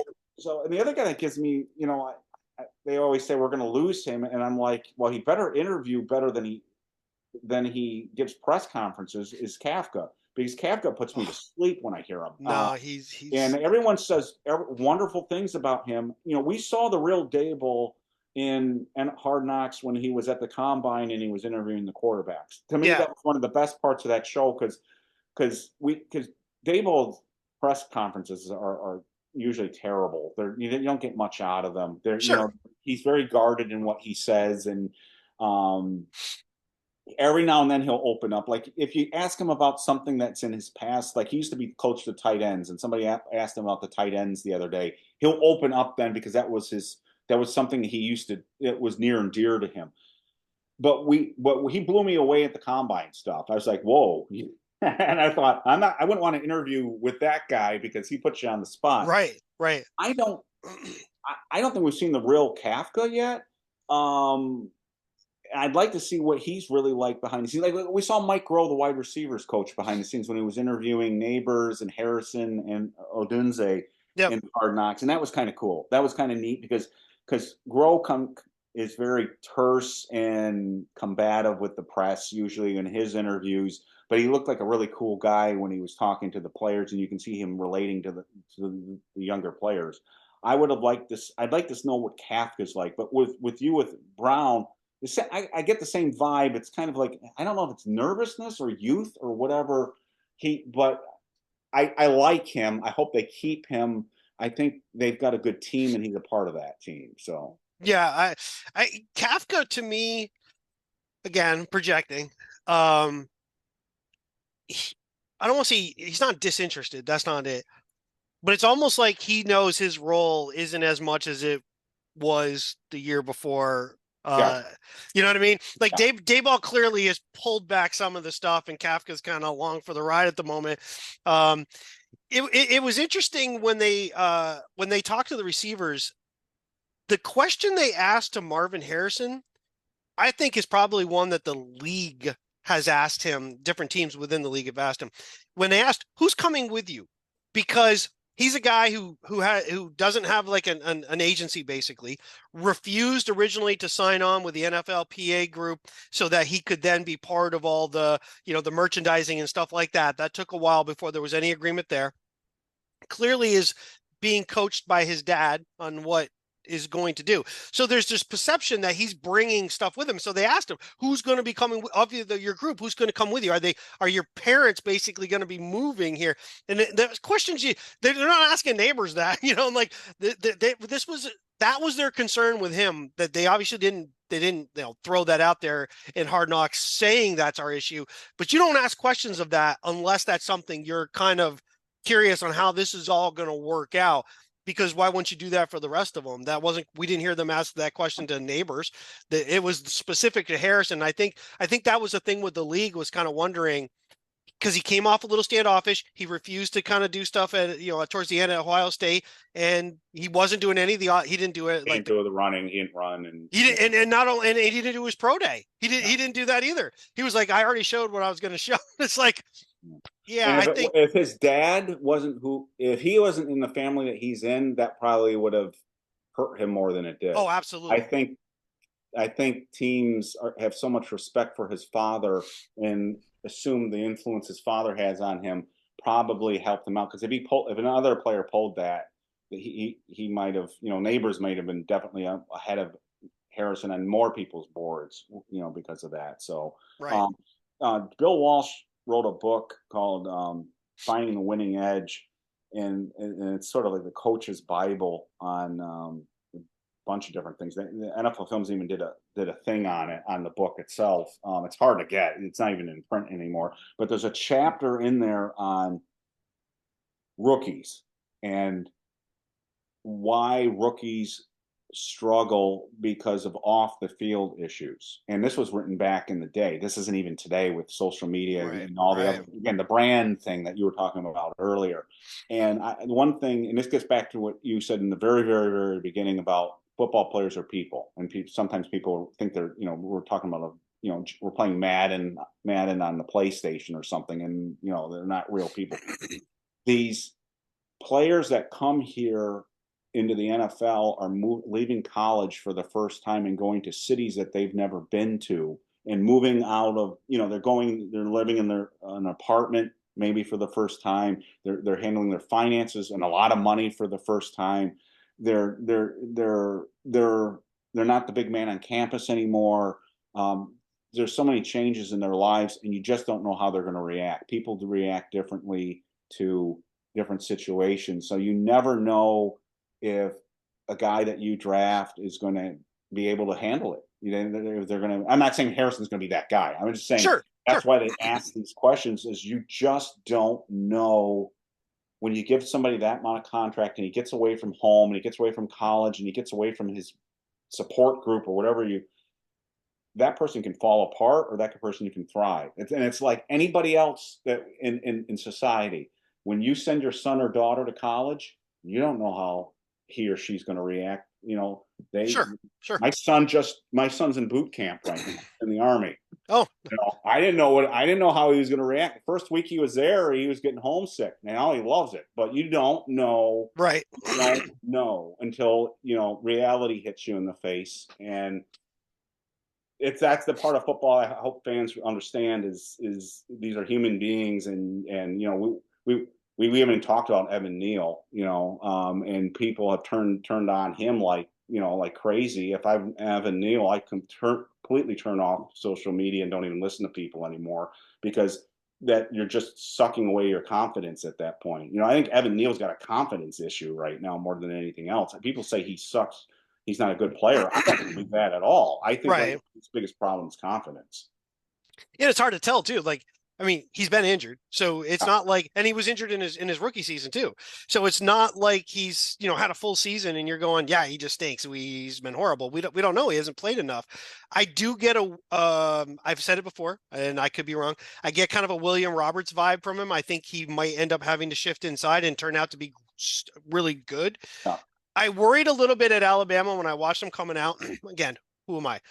I've followed football enough to know when I see players, there was something that concerned me about him, that he was really dominant physically, but there were times that he let guys kind of just get like into him or by him, which he was able to overcome because he's just massively big, and the players he was going against, isn't. But in the NFL, that advantage is not nearly what it is in college. You're going against everybody who was the best player on their team from wherever they came from.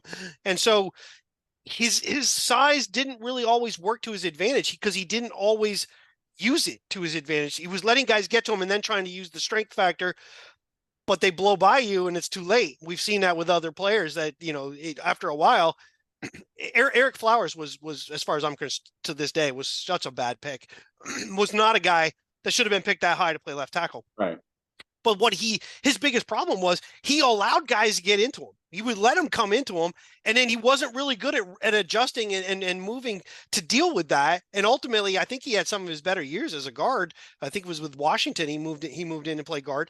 So Neal, yeah, he's a guy I'm hoping for the best, but I'm also concerned a guy his size with multiple lower body, and we're talking like ankle, foot. No. Those are hard to overcome. That scares me a little bit, but I am one of those guys that I'm not willing to give up on him yet. Sure. It does not make sense to me. Now, look, I've been following the draft very closely since '86. So, as someone who got draft guides and would study the players and that kind of thing. I was a football fan before then, but in terms of so I know there are no sure things. I know there are busts all the time. I remember Tony Mandarich being on the cover of SI and being the surest of linemen ever, and Mr. Steroid was he carved out a little bit of a career, but he wasn't the player that everyone thought he was going to be.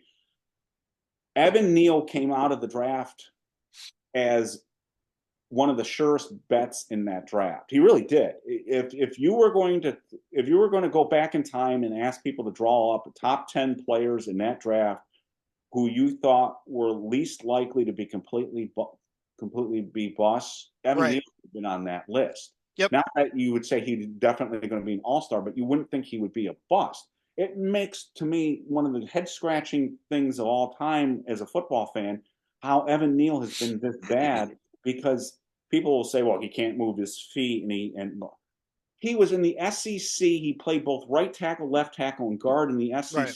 Some of the best players. Every team had him as a top player in this draft. Dallas had him as the second best player in this draft, and they know offensive lineman. I argued against drafting him in that draft because I didn't think we should draft a right tackle in the top 10. I was arguing position value. I thought drafting, not to go off on the tangent, we get 2 top 7 picks in the same draft and there's no quarterback. How do you like that? Right. Anyway, so but I had no problem when they drafted him, and when they did draft him, everybody was going, "Holy crap, we got both Thibodeau and Neal." There were some people that were concerned about Thibodeau because there was this thing coming out, this narrative coming out at the time that football wasn't important to him, which has been since debunked. But so people were a little bit concerned about Thibodeau, and everybody was like, "Oh my God, we got one of the top 3 offensive linemen, and this is the guy that's the safest of the 3." Right. To have him come in here and be this much of a disaster to me is one of the head scratching things. I just can't figure out. I can't wrap my head around it, and I'm not ready to give up on him. I know he's been hurt.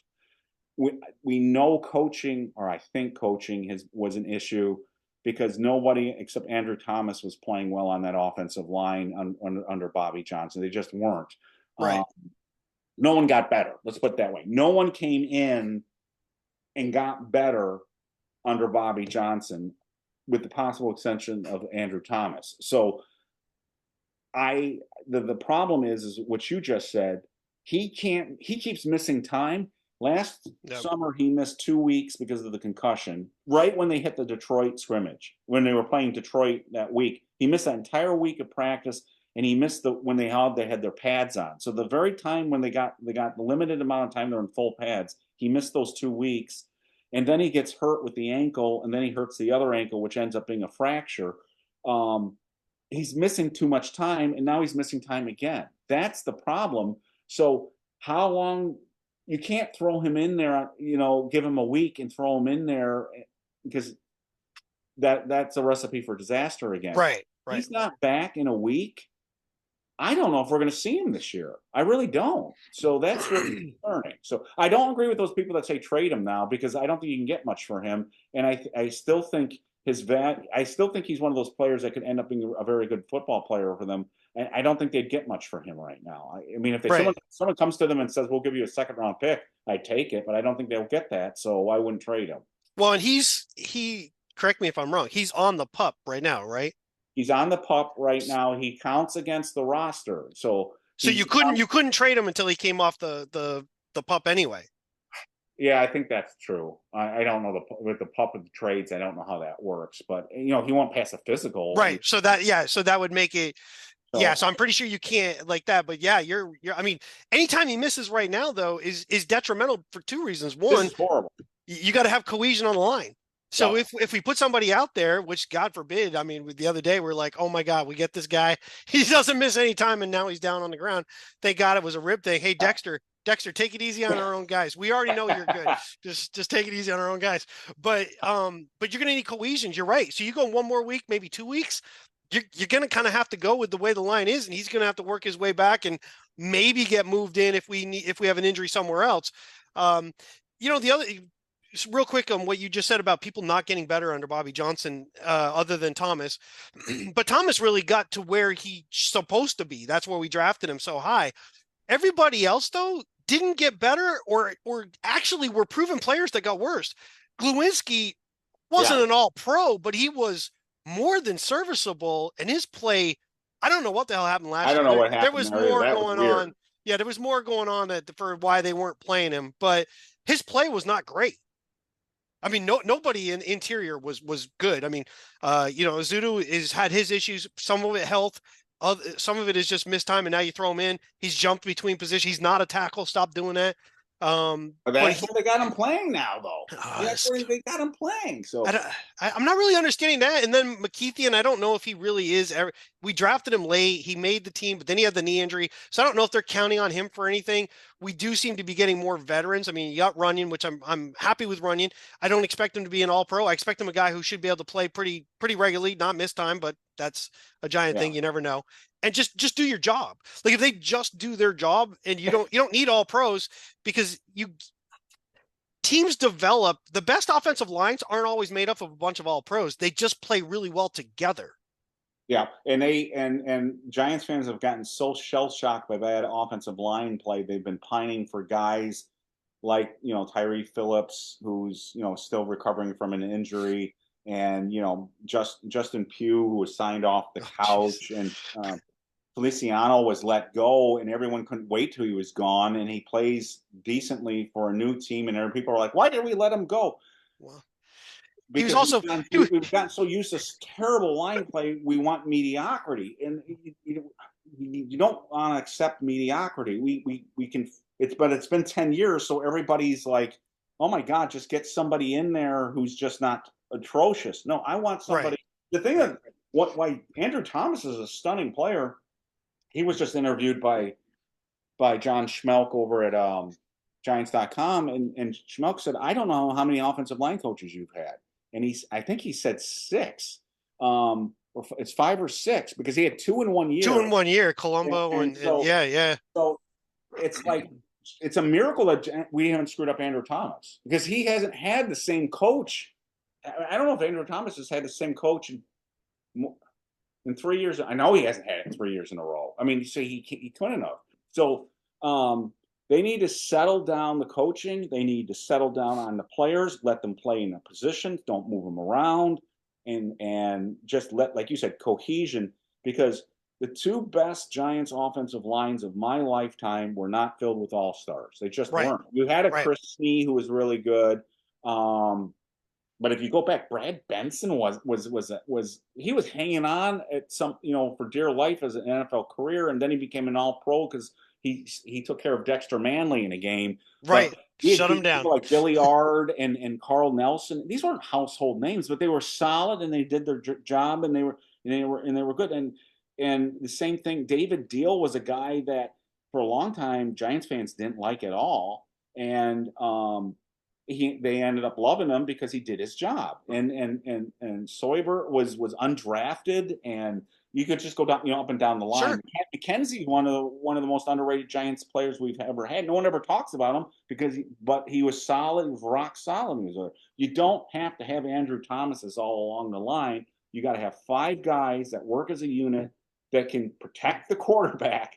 Right. He doesn't get sacked 11 times in a game. And we had Daniel Jones got sacked 11. I went back and looked at the sack by sack performance the Giants gave up because we gave up 89 sacks or whatever it was last year, and there were 11 sacks, 9 sacks, 8 sacks, 6 sacks, 8 sacks, 7. It was unbelievable. Usually if you have a game in a season where you get 7 sacks in one game, you get it once and it's like the highlight of your year if you're the team that gets the sacks. We were given that on a weekly basis. We were on like 16 or at least 10 to 12 other teams' highlight reels of most sacks they got in the game. Oh God! Oh, sure, yeah, absolutely. Daniel Jones and DeVito and Taylor are highlight material on everyone's highlight tapes. Well, and nail on the head that you just said. Jones played 6 games, and they're not even 6 complete games, by the way, because he didn't even finish the Raiders game. Two games he got knocked out of. So. He was sacked 30 times in 6 games. Yeah.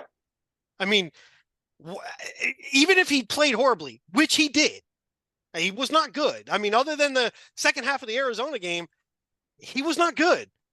He was sacked 30 times. In the game that he got sacked 11 times, was that... Who was that? Was that San Francisco? Was that San Francisco? Or was it Miami? One of the games that he got sacked 11 times. He could have gotten sacked 20 times in that game. He got away from like half a dozen sacks in that game. Yeah, I'm trying to think. He got knocked out. Which one it was. He got knocked out in the Miami game. Really got it was 11 sacks, and there was a bunch of times he got away from the rushers. Again, I'm not defending him. I'm just saying, that's the problem with the Daniel Jones debates. Is there's truth on both sides. There really is truth on both sides, but both sides want to make their truth the truth, but it doesn't work that way. Right. So essentially, there's a middle of the road piece to that. No, I can't remember which game it was. I will say, and you probably know this. I mean, I'm sure it's come up in the past in arguments, and I've been on the Daniel Jones side. Up until recently, I kind of like, I'm not that I love the guy, but that I just don't think he's not as bad as people make him out to be. I just don't think he's as good as you want someone to be. But some people kind of forget. They think everybody is dating the 10 model and then this is the one team that's got the 7 who whatever. No, I mean, there's a lot of bad quarterbacks in the NFL. There's a lot of average quarterbacks in the NFL. But again, circling to a different thing, but making the point, you just said something a minute ago that I wanted to reiterate, and I'm going to apply it to Daniel Jones. Feliciano's a perfect example. Everybody wanted him gone, right? Horrible. He's a crappy guard. Why do we have him? Boom. Goes to San Francisco. Is he great? No. Is he starting for them in a number of games? Yes. And he played pretty well. Why did he play well, though? Well, when you have Trent Williams, on one side, you've got a McGlinchey up until recently. It was on the other. You've got two really good. I think Boone with one of the guards. Your center's pretty good overall. Your whole interior, your offensive line, it's cohesion. He's better. The sum of the parts together were better than the individual sum. So his play was because he's playing with better people. But if you put him next to a bunch of guys who are basically they're not even equivalent to a turnstile, what do you think you're going to get from him? Right. Every limitation that he has is going to be exposed. So for Daniel Jones, if you just rush him, and people use processing, by the way, there are so many quarterback experts on BBI. I literally did not realize this idea of processing. I'm like, have you ever really watched like from a low angle, they snap the ball, how much time they have between that and throwing? It isn't much. And when you play behind a Giants line, it is less than average. Yeah. So this processing idea, I think a lot of it is pre-snap. Is I think he decides he's going to do something, and that's a problem. And I think it was most exposed in the Seattle game, which to me, that's where going back when I said I was a supporter until recently, that's when I no longer was a supporter. When he threw the pick six, you cannot throw an interception when you're in the red zone when we need at least a three. And you're playing a team, and at that time the game was still fairly close, whose offensive line was just as bad as ours because they had more injuries than we did. In fact, they had even a couple injuries during the game.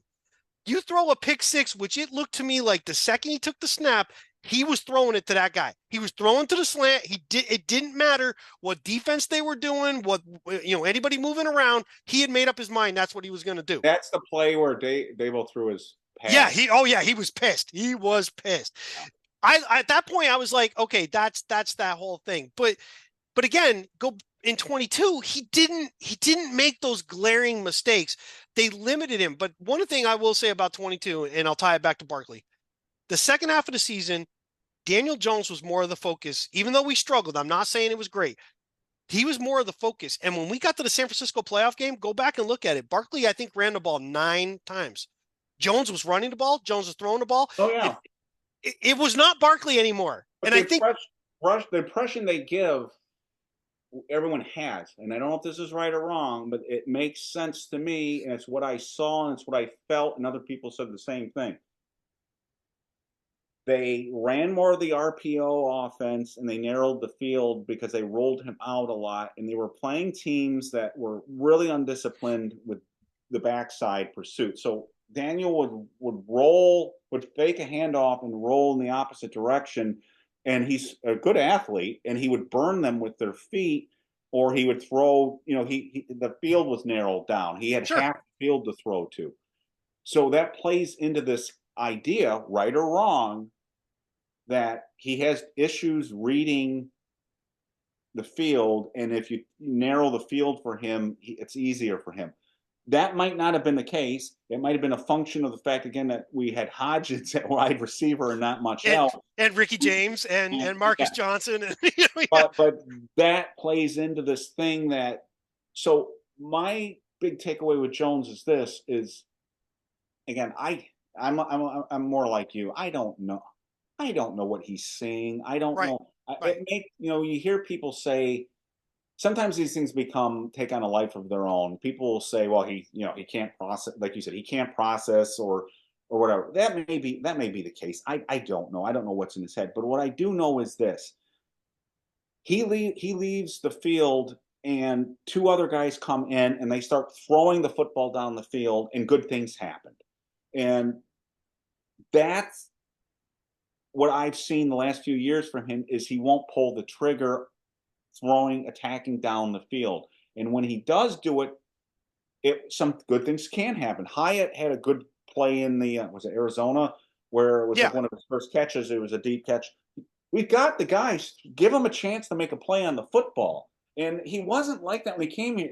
If you look at the connection Darius Slayton and Jones had when Jones was a rookie was tremendous. yes. He had. I think that was Darius's 8 touchdown year. I'm not. I know. I think you're right. He So had multiple in the Detroit game alone. So yeah. yes, So I mean, but then for again, either it was coached out of him or it was beaten out of him, or maybe it's the offensive line. I don't know, but Taylor had the same offensive line. DeVille had the same offensive line. And someone's going to go say out there, no, Andrew Thomas came back. I get that. But again, Right. But throw the football down the field. You can't dink and dunk it the whole time. It just too many things. A sack will happen, a penalty. Too many things will go wrong. And I expect their offense to be a lot of dink and dunk, but you've got Neighbors for a reason. You got Hyatt for a reason. They stretch the field. Wandale Robinson can stretch the field. Throw the football down the field, and that's what I'm. So we saw in training camp on yesterday. Yeah, he took some deep shots, but only connected on one of them. So now that being said, he's coming off an ACL, and like you said earlier, the fact that he's out there with no limitations right now is astounding to me. I mean, right. You got guys like Aaron Robinson, the cornerback. He tore his ACL 2 years ago, and he's still not back on the field. Give Daniel Jones credit. He's back on the field, and he's trying. I mean, you can't. One thing you can't say about Daniel Jones is he's not trying, and he wants it. He want him to succeed because he's a good guy and he's trying. He's trying his best, but he's got to start connecting on he's got the toys. In other words, he's got the weapons. He's got to use them. And if he doesn't use them, or he gets hurt, we're going to get DeVito, or we're going to get a lock in there at some point because I don't think the patience is going to be there. I don't expect this kind of season either. I'm like you. I don't expect them to be 2-5 at the 7-game mark. But if they are, that's when you might see a quarterback switch. Yeah. So one of the things that I think I've always thought that the biggest problem that I have with Darren Jones is, again, not the processing piece, because I don't know. I don't know what he's thinking or looking at. Then you say, well, he didn't process that. I think sometimes he predetermines what he's going to do. And sometimes he gets very focused on, I think it came from the turnover issue early on. He gets very focused on the rushes coming. So sometimes you'll see him just he clams up and he just doesn't do anything. My biggest two problems with him, though, with the actual passing is the deep passes. They're not, he does throw the kind of the high arcing ones, yeah. But the problem is, it's not timed well that it's coming down in stride. They're either slowing up to get it, i.e. opening game 22, Sterling Shepard's wide open and literally has to wait for the ball to get there because Jones he throws it with the arc, but it came up too short. Or he's throwing it such an arc that it go back to Washington the year before. I think it was week 2 after we lost the first game. I think we lost to the Falcons, played Washington the second week. And he overthrows Darius Slayton, where Slayton could have maybe made the catch. It was off his fingers. So his deep pass connection piece, the timing on that's not good. What did we see? What did we see in practice on what is today? On Friday. What did we see in practice? He was late on a throw where he had Neighbors in the end zone. Yes. He was slightly behind him, and he overthrew Wandale Robinson. Right. The 2 plays that you just. But then he had a really good throw to Neighbors in the 2-minute drill. Right. So that problem is still there. Now he's got time, but the clock's ticking. He was late. If he throws if that throw, like you said, that arc isn't there and he's not late on that throw to Neighbors, it's a touchdown. And Wandale was wide open because it was a busted coverage and he overthrew him. So. Right. So the other issue that I have, though, which I think is even more glaring, because you already talked about it. He doesn't attack down the field. So the fact that he's doing it in practice, that's one thing. We have not seen it translate to the game on any kind of regularity. So the issue I have then is if you're dink and dunk, and that's fine, lots of teams are, it's hitting somebody in stride. So if you watch, and I watched a number of highlights, the crossing pattern going left to right, right to left, doesn't matter. It's the same thing. He tends to throw as if the receiver coming across is going to sit down. So when he throws it, it ends up on the back hip. And so they're having to break stride to catch it, or they're reaching back to catch it. And those, back to the Evan Ingram days, those you pretty much knew were going to go flying up in the air and somebody was going to intercept it. But for Wandale Robinson, don't get him killed because he had to slow down to catch it, or he turns his body. Because, that's the difference between 3rd and 7 on a 6-yard completion or a first down. Well, it's more than that, because if you hit Wandale Robinson in stride, that could be a 60-yard touchdown. Right. Exactly. So if he has to slow down, then it's a tackle, or pass breakup. That, and again, it's not just Wandale, it's Neighbors and it's Hyatt now too. Right. You gotta hit these guys in stride. Don't let them. Even in last year with the deep pass that I just mentioned with Hyatt, Hyatt had to slow up on that. Correct. That Yeah, should have been a touchdown. Yeah. it should have been a touchdown.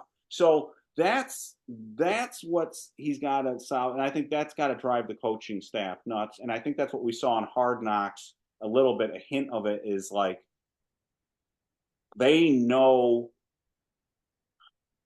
The question you got to ask yourself this: do you see Daniel Jones holding a Lombardi Trophy? And I don't see it right now. Now, other people have said, well, people used to say that about Phil Simms, and they're correct. People didn't think Phil Simms would ever get to that point, too, and Phil Simms had injury issues, too, and all that. I understand that.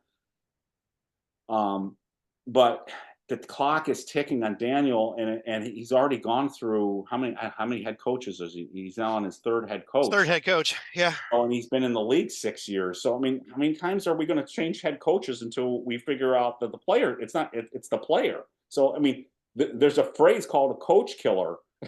I think we might see Daniel's picture in that book soon if this continues. So I'm rooting for him. I haven't given up on him. He's got the weapons. We don't know if he's got the offensive line, but he's got to hit. He's got to be more accurate in terms of. You said it. You were right earlier. His accuracy numbers aren't terrible, but he's got to be not just accurate. He's got to put the ball in the spot. So the players that he's got run after the catch guys. These guys can only do the run after the catch if they hits them in stride. So right.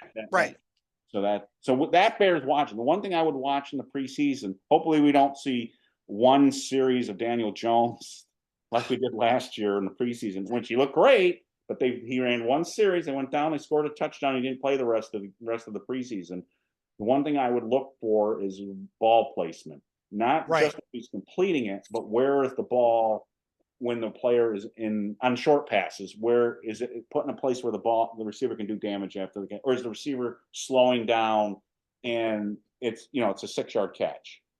Yeah, that's exactly it. Because one, in training camp too, they're trying certain things. I would like to go back on the one to Wandale, because if memory serves, the one he threw to Wandale and threw it over him, I'm pretty sure that's the same play that Burns absolutely torched Thomas and got inside, and Jones. It doesn't matter.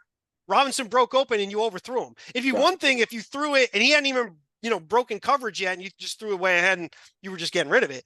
But I would like to go back and see that. But other than that, you're right. I don't think it matters where they're throwing the ball, whether it's middle of the field, down the sideline, crossing patterns. I want to see the guys are able to catch it and go, not I'm catching it and going down. It was a bad pass and tripping the fall down. A glaring one would be I want to say, was it Thanksgiving Day in 22 when it was a 4th down play to Barkley, and Barkley fell down when he was catching the ball, but quite frankly, it was not a great pass. He had to turn around, he had to try to catch it, and he just fell backwards to do it. If Jones hits him in stride, that's a 1st down, we're still driving. It was a bad pass. Right. So those are the things that, and I watched a lot of them. The crossing pattern ones are so obvious that he's just a tick.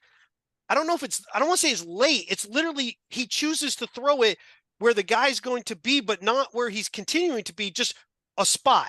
He's coming, I'm going to throw it here, but his momentum's going to keep him going. So kind of lead him a little bit. Right. He doesn't do that. He also cannot scramble to the left and throw. He can only scramble to the right and throw. If you watch quarterbacks are like that, though. And that's true. That's very true. He's a right-handed quarterback, and I get that. But it also says, though, if he starts going that way, I'm not worried about anything. I'm going after him. Yeah. I'm not worried about anybody breaking down behind him. I'm going after him. And the thing was the RPO stopped working when teams stopped biting on that play fake where he was running to his left. I mean, that was what was killing them, is the backside guy kept biting on that, and he would just run for 30 yards down the field. And once they started playing teams that stopped falling for that, then the offense struggled. So how much of and we'll probably try to wrap it up. I mean, you and I both talked. We didn't want to go this forever, but how much of Daboll's offense from 22? Now we have more weapons, but again, let's just talk about Jones himself. How much of that is going to be kind of drawn in early on based on the fact that you got a guy coming off an ACL, and even though he's cleared to practice, do you really want him running? Because Good question. you know what I mean. Is he going to run as much? Or because if you take that out of the game, then all of a sudden he might not be the best quarterback on the team anymore because that's his biggest advantage. If you take the advantage away, then maybe Locke is the better I guy. think they want to run what they tried to run early in 2022 when Galladay was there and Kadarius Toney was there and Christ, who was the other receiver? I can't even remember these guys now. They're gone, but they had receivers there, and Wandale was a rookie. I think they wanted to do and we started to see it very early in the preseason. I think they wanted to do the quick pass offense. Um, um, Very complicated stuff. If you listen to the guys that were coached by Dable in Buffalo, and I've seen some clips of them being interviewed talking about Dable. And if you talk to there was some interesting stuff with Schmel talking to the wide receivers this offseason. It's a very complicated system, but it's a system that is designed to get receivers open because it causes problems for the defense. So I think that from the start, Kafka, given his Kansas City background, and Daboll, given his Buffalo background, they wanted to be a pass-first offense that stretched defenses vertically and horizontally. That put a lot of pressure on teams to just attacking different parts of the field. And that's why you see a lot of slot receivers that you seem like the Giants, every time there's a slot receiver, the Giants seem to be interested in slot receivers. Even Neighbors is, that's that mold. I think they Right. want to move guys around like chess pieces and cause confusion, but I think they want to attack and throw the football. I don't get the sense they're going to be a lot of bombs. They're not going to be like the old Oakland Raiders and throwing a lot of, Right. Right. not saying that they won't do that, take their shots, but I don't think it's going to be that.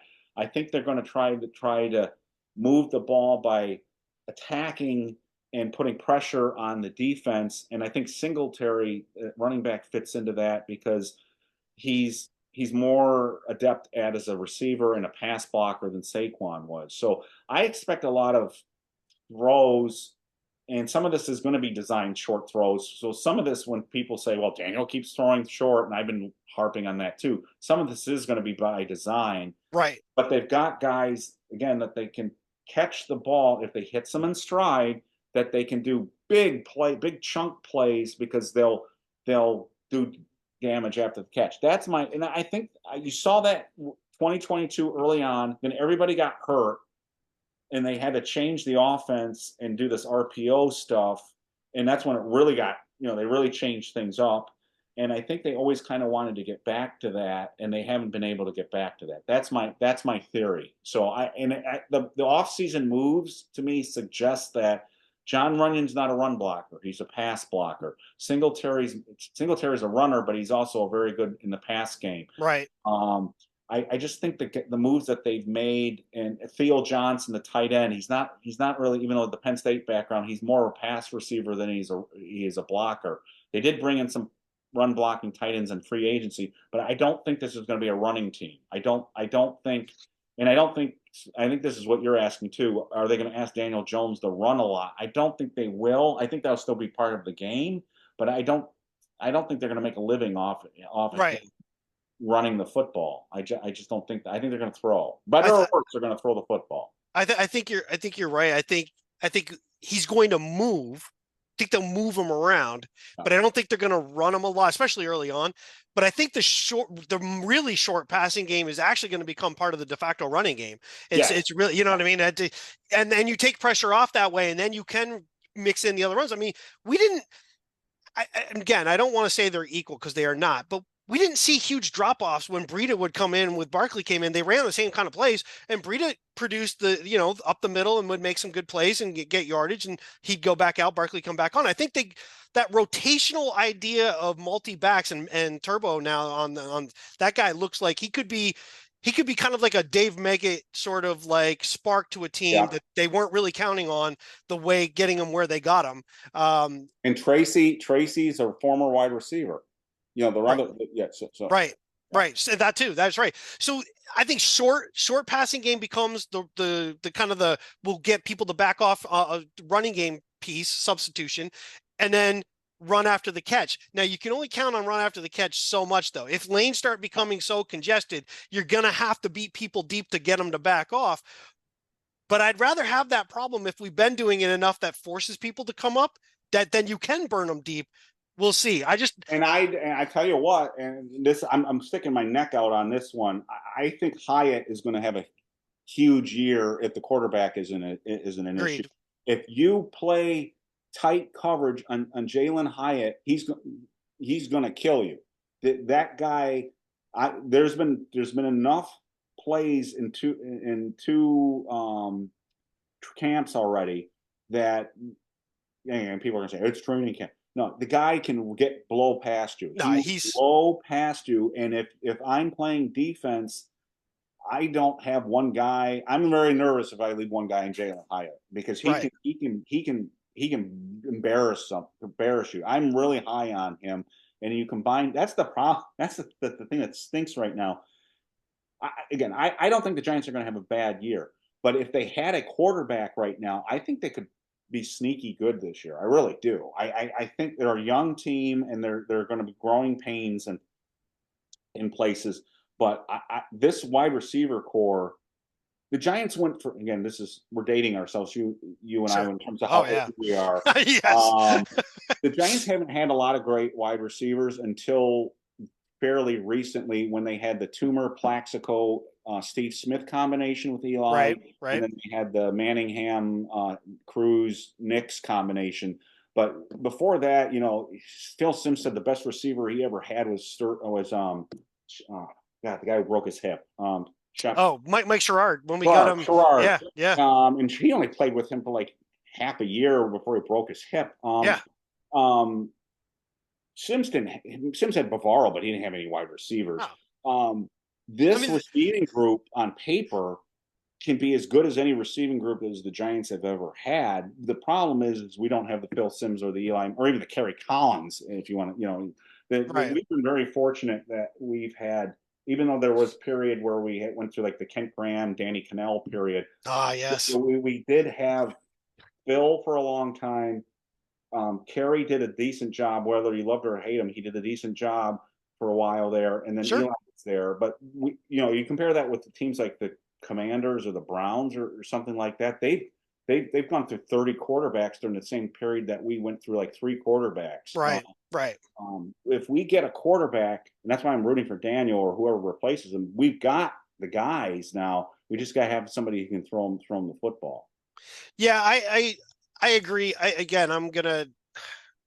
I'm gonna side on the. I really want it to work out. I don't know if it's going to work out spectacularly. Can I see him holding a trophy?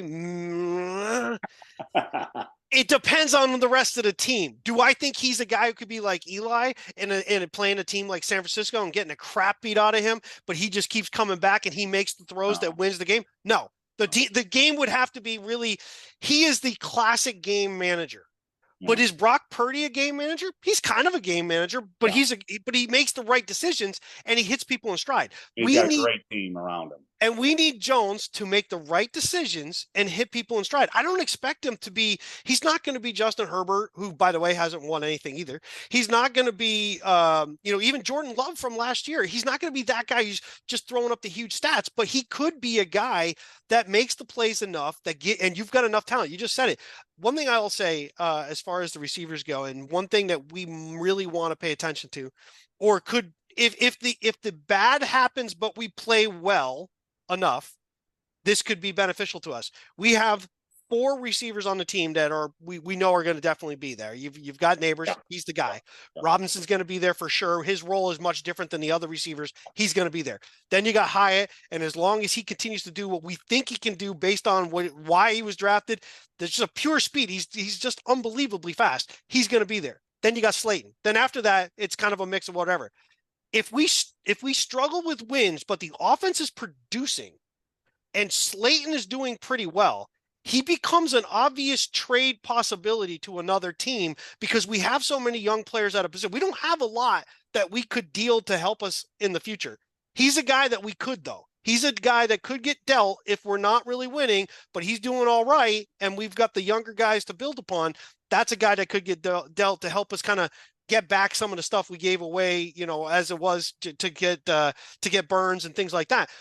It's just something to keep an eye on. I kind of hope he lights it up, but if quite honestly, if he's really lighting it up, then that means some of the other guys aren't doing what I thought. And there's some wide receivers on the roster after those four guys who might be interesting enough to make Slayton expendable. So right.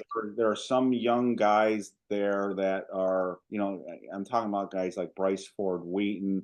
There's this a year Asante that they got as an undrafted rookie free agent, but there are some guys on the team that could surprise and make somebody like that expendable, depending on what they do. So the wide receiver group's pretty good. I mean, when I did my previews and in terms of like who's predicting who might make the roster, wide receiver was one of the really hard things because special teams plays a big role in that too. Because you could get somebody like Miles Boykin, who's a really good gunner who could make right. So, but there might be some guys on the practice squad that the Giants are really high on that they might try to stash and pray that another team doesn't sign. So, I think Slayton's going to an interesting guy. I give him credit in this. I've been up and down on him as a player because the drops bother me for a while. Yeah, but he doesn't complain. He goes out there and he plays hard and people say, again, we've been talking about player personalities and, moving on from players and stuff like that. I like players who come to work every day and don't cause a problem and try to be the best they can be. And Slayton's been like that. So Slayton, yeah, I give Slayton all the credit in the world for the guy he is. If he's out there listening, you won me over, but just because of the man you are. And I like players like that just come to work and do their job and don't bitch. He could be bitching and complaining and he doesn't. I know he held out, but even he, that wasn't much of a holdout. And he came, he came in. He didn't get what he really wanted. That wasn't much of a deal for him. right. But you're right. I think if things don't go well, he's definitely somebody that a contending team might take a shot at for a trade. So, which they should have done with Barkley last year. Yeah, if not the year before, even in 22 when that might have even made more sense. Not to sound like the bitter fan who has to just say something, kind of to get back at somebody, but I really enjoyed seeing the highlight video of George Karlaftis flattening Kadarius Toney in the Chiefs camp the other day in a no pad game. He just leveled him. I missed that. That happened in training camp. Yeah, it was just the other day. They moved him to run, or they're training him at running back or something. I saw that. He made a catch out so he was out on the right side. He makes a catch. He jukes the defender. Now it's no pads. They're wearing the shells, but no pads. He jukes him. He comes across. Karlaftis is coming from the other side. Just puts him on the. That. I'll have to go look at that. Yeah, so. Travis Kelce got in Karlaftis' face, but I mean, it was kind of like it's one of those things. Like, imagine if that was for us right now. If that was like Neighbors or something, and one of the DBs or linebackers just flattens Neighbors. Pretty sure there's like offensive linemen. They're going to be all Toney. I don't think he's got a big fan section on any team that he's playing for. They're kind of like, nah. Again, one of the worst picks ever for whatever reason. I still to this day going when he got drafted, I'm thinking, what? You make them drafting Thomas Lewis seem like a good idea. Like, what the hell happened there? Well, and remember, they drafted the corner that got in legal trouble in the first round, and he was gone right away. Oh, God, Baker, his name right now. It was DeAndre Baker. Yeah. Baker. That was a first-round draft pick, too. That you just can't keep blowing picks like that. So, right. So we'll see. I think we probably should wrap it up. Yeah. Because people aren't going to listen. But I think we had a really good, strong first show. Absolutely. And we could do this for hours. We could just keep going and going. So we'll have so for the next show, you and I will talk. We'll set that up, but we'll be able to get the last episode of Hard Knocks to really get a good behind the scenes of the draft. Yeah. I'm really, really interested in that, and then kind of take a look at what we've seen so far in camp and kind of where we see things going. And we'll see if we can't get somebody on. I'm certainly going to try to get people who cover. It gets harder and harder because they all do their own thing now. Back when we did it, they Yes. they they were writing for newspapers, and there was a little online stuff, but Yeah. newspapers were still newspapers. Now they're gone. So, but we'll try to do it that way. But there are other avenues that we can go. But I think just us alone, and then from the site, people have questions. We can certainly look to try to incorporate, questions and discussion points into that. But yeah, I think this was a solid start. It kind of doesn't feel like this. It's been 15 years since we did this. No, we picked up where we left off. So yeah, we'll end it here. I appreciate everybody. So as we said, it's BBI Online Live, and we're gonna try to do this pretty regularly. And as long as our schedules are free and we can do it, and everybody seems to be enjoying it, we'll just keep doing more and more and more. So Eric, I appreciate it, and looking forward to the next one. Great. All right, folks, everybody have a great day, and thanks for listening. Thanks for listening.